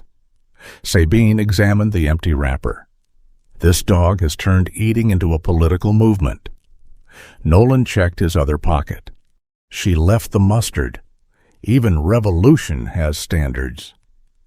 The work had little resemblance to the moment Graham lifted Mica from beneath the snow. That rescue had contained urgency, cold, and a clear decision. A life was fading. He had acted. White ash demanded a different kind of courage. Medication at 7, laundry at 9. A kennel scrubbed after midnight because an anxious dog had been sick again. A phone call telling a desperate owner there was no space. A decision not to accept an animal when everyone's heart said yes and every practical measure said no. No one applauded when Graham cleaned a blocked drain. No music rose when Paige updated vaccination records. There was no witness when Nolan sat outside Bracken's kennel for an hour, making no attempt to touch him. The uncelebrated work was what kept the animals alive after the dramatic part ended. Graham began to understand that rescue was not an event. It was maintenance. Adelaide attended white ash board meetings through a tablet Marla placed at the head of the conference table. Her speech had improved, though she still tired easily. She used the wooden writing board when a word would not come, or when impatience made speaking harder. At the second monthly meeting, Adelaide proposed paying for a new rehabilitation wing. Marla requested a budget review. Adelaide frowned. The old Adelaide, Graham suspected, had rarely heard the word review after making an offer. Marla did not appear intimidated. We need operating costs for 5 years, staffing projections, permits, heating estimates, and an emergency reserve. Adelaide tapped her pencil twice. Then she wrote, "I can pay." Marla folded her hands. That is not the same as proving the cooperative can sustain it. The room went quiet. Graham watched Adelaide. Months earlier, someone challenging her money might have been removed from the room, the payroll, or possibly the county. Now she looked down at the proposal for a long time. Then she wrote, "Review." First. Marla nodded and continued. The moment was small enough that no one outside the room would have understood it. Adelaide had not regained her old authority. She had learned to live without needing every room to bend around it. Mallory's progress was less graceful. She agreed to testify before financial investigators and publicly corrected statements claiming Adelaide had been mentally incompetent before the stroke. Her revised statement acknowledged that she had repeated Everett's conclusions without independently consulting physicians or speaking honestly with her mother. Adelaide did not reward the correction with forgiveness. Their calls remained brief. They met only with Lenora present the first 2 times. Adelaide required Mallory to answer questions directly, without references to family reputation or charitable intentions. Mallory complied. Sometimes she cried. Adelaide waited until the crying ended, then returned to the question. It was not cruelty. It was a boundary. Everett stepped down from executive control while the financial investigation continued.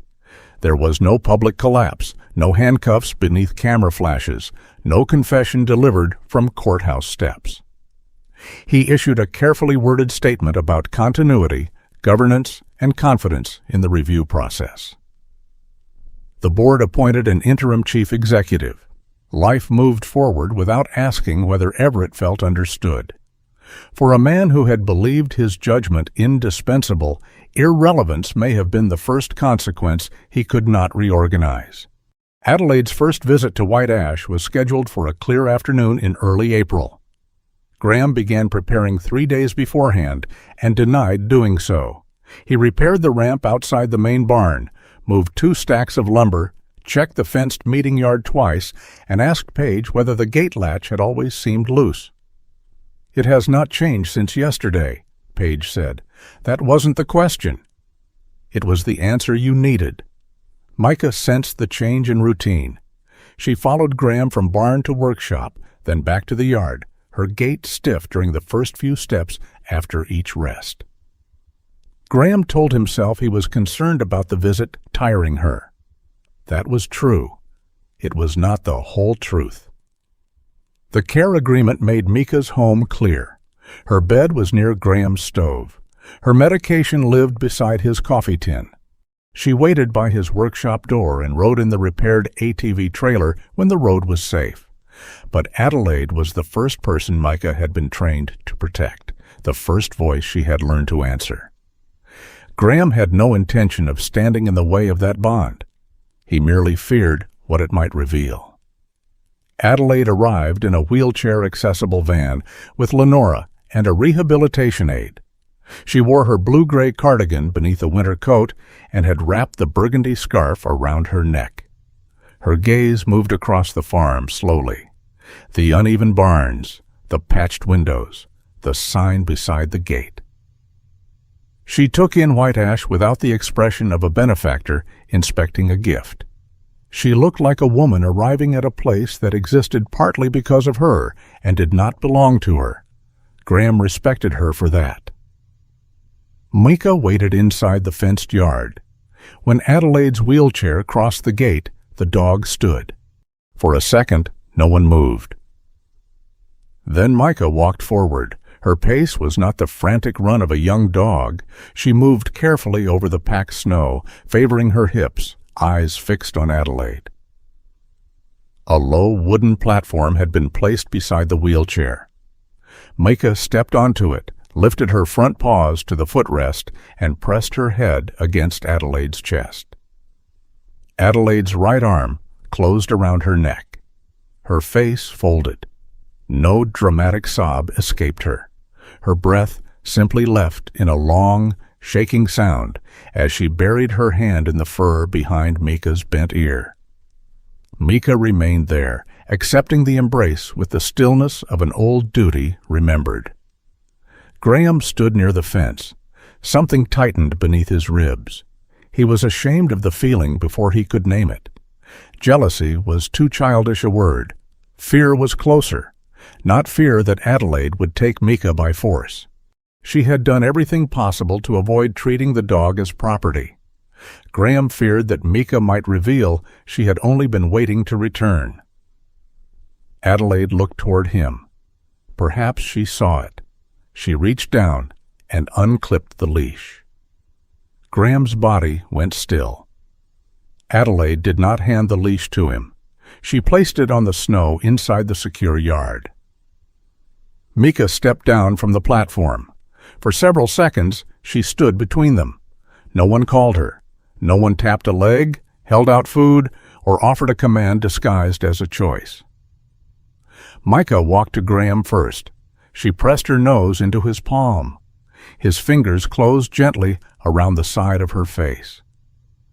Then she returned to Adelaide and licked the knuckles of her right hand. Adelaide smiled. A thin sound came from the far corner of the yard. Not a bark, a frightened, breathless whine. The newest arrival was sheltering beneath the roofed section beside the fence. She was a young adult German shepherd with a narrow body and soot-black fur along her spine. Paige had named her Lumen for the pale patch beneath one eye, though so far the dog had shown little interest in names. She had been removed from an overcrowded property 3 days earlier and refused to come within 10 feet of any person. Lumen pressed herself against the corner, watching the wheelchair, the unfamiliar visitors, and the open yard. Mica heard her. She turned away from Graham and Adelaide. Graham expected her to approach. Instead, Mica stopped several yards from the shelter. She lowered herself slowly onto the snow, facing slightly away from Lumen rather than staring directly at her. Head on Paws, body relaxed. No demand, no rescue. She simply remained. Minutes passed. Lumen did not come forward. Nothing miraculous occurred. But the whining stopped. Adelaide began to laugh. The sound remained rough from the stroke and broke twice in the middle, but the joy inside it survived intact. Graham looked from Adelaide to Mica. He had feared being chosen against. Mica had refused the question. She had not divided her loyalty between two people. She had enlarged the space in which loyalty could exist. Love, Graham realized, was not made smaller by movement. Only possession demanded stillness. The following morning, Graham took the repaired ATV toward the forest road. The trailer behind it carried lengths of salvaged steel for reinforcing the west barn. Mica rode for most of the trip on a padded mat, then walked beside him along the final safe stretch where the road was level. Spring had begun working beneath the snow. Water moved under the roadside ice. Dark earth showed through near the roots of the pines. The white ash tree appeared beyond the curve. Half its trunk remained split and silver, the old lightning scar dark against the wood. Mica stopped. Graham shut off the ATV. The sudden quiet felt different from the silence of the morning he had found her. Birds moved in the branches now. Water dripped steadily from the lower limbs. Mica stood at the edge of the ditch. She did not tremble. She did not move toward the hollow beneath the tree. She only looked. Graham climbed down and came beside her. His left knee complained when he stepped into the shallow snow. He rested a hand behind her bent ear. "We do not have to forget where we went down," he said. Mica glanced up at him. "We only have to remember where we stood again." She touched her nose to his palm. From far across the fields came the faint sounds of white ash waking into another difficult day. A hammer struck wood. Dogs barked from the barn. Paige's voice carried through the cold, followed by Nolan insisting that a gate had been leveled before Walter leaned on it. Walter had probably already opened the newspaper in the quiet dog room. Sabine's truck would be coming up the county road with medication. Adelaide would appear later on Marla's tablet for a budget meeting she was no longer permitted to dominate. Nothing at White Ash was finished. Hector might never trust the metal threshold without newspaper. Bracken might always require space around his food. Lumen might spend another week beneath the shelter before taking a single step toward anyone. Graham's roof would leak again. Paige would say no. Marla would request receipts. Nolan would continue learning that remorse did not erase consequences. Mica's hips would grow stiffer with age. Adelaide's speedy might never return to what it had been. No one there would be rescued once and remain forever safe. That had never been the bargain. The bargain was smaller and more demanding. Medicine given. Doors left open without becoming unsafe. Truth spoken slowly. Limits respected. A place held until another road became possible. Graham started the ATV again. Mica climbed onto the padded trailer beside the steel rails and settled with her front paws crossed. Together they turned toward White Ash. Not because the past had released them, because there was work waiting, and neither of them intended to abandon it. Sometimes the most important choice is not the one that saves a life in a single moment, but the one that keeps showing up afterward. Graham, Adelaide, and Mica each had to learn that love is not ownership, help is not control, and good intentions mean little without honesty, patience, and responsibility. In everyday life, grace may look less like a miracle and more like giving someone time to speak, refusing to look away, or staying faithful to a small duty no one else will notice. May God give us the wisdom to know when to step forward, when to step back, and when simply to remain beside someone who is afraid. If this story stayed with you, share your thoughts in the comments and subscribe for more stories of loyalty, courage, and second chances.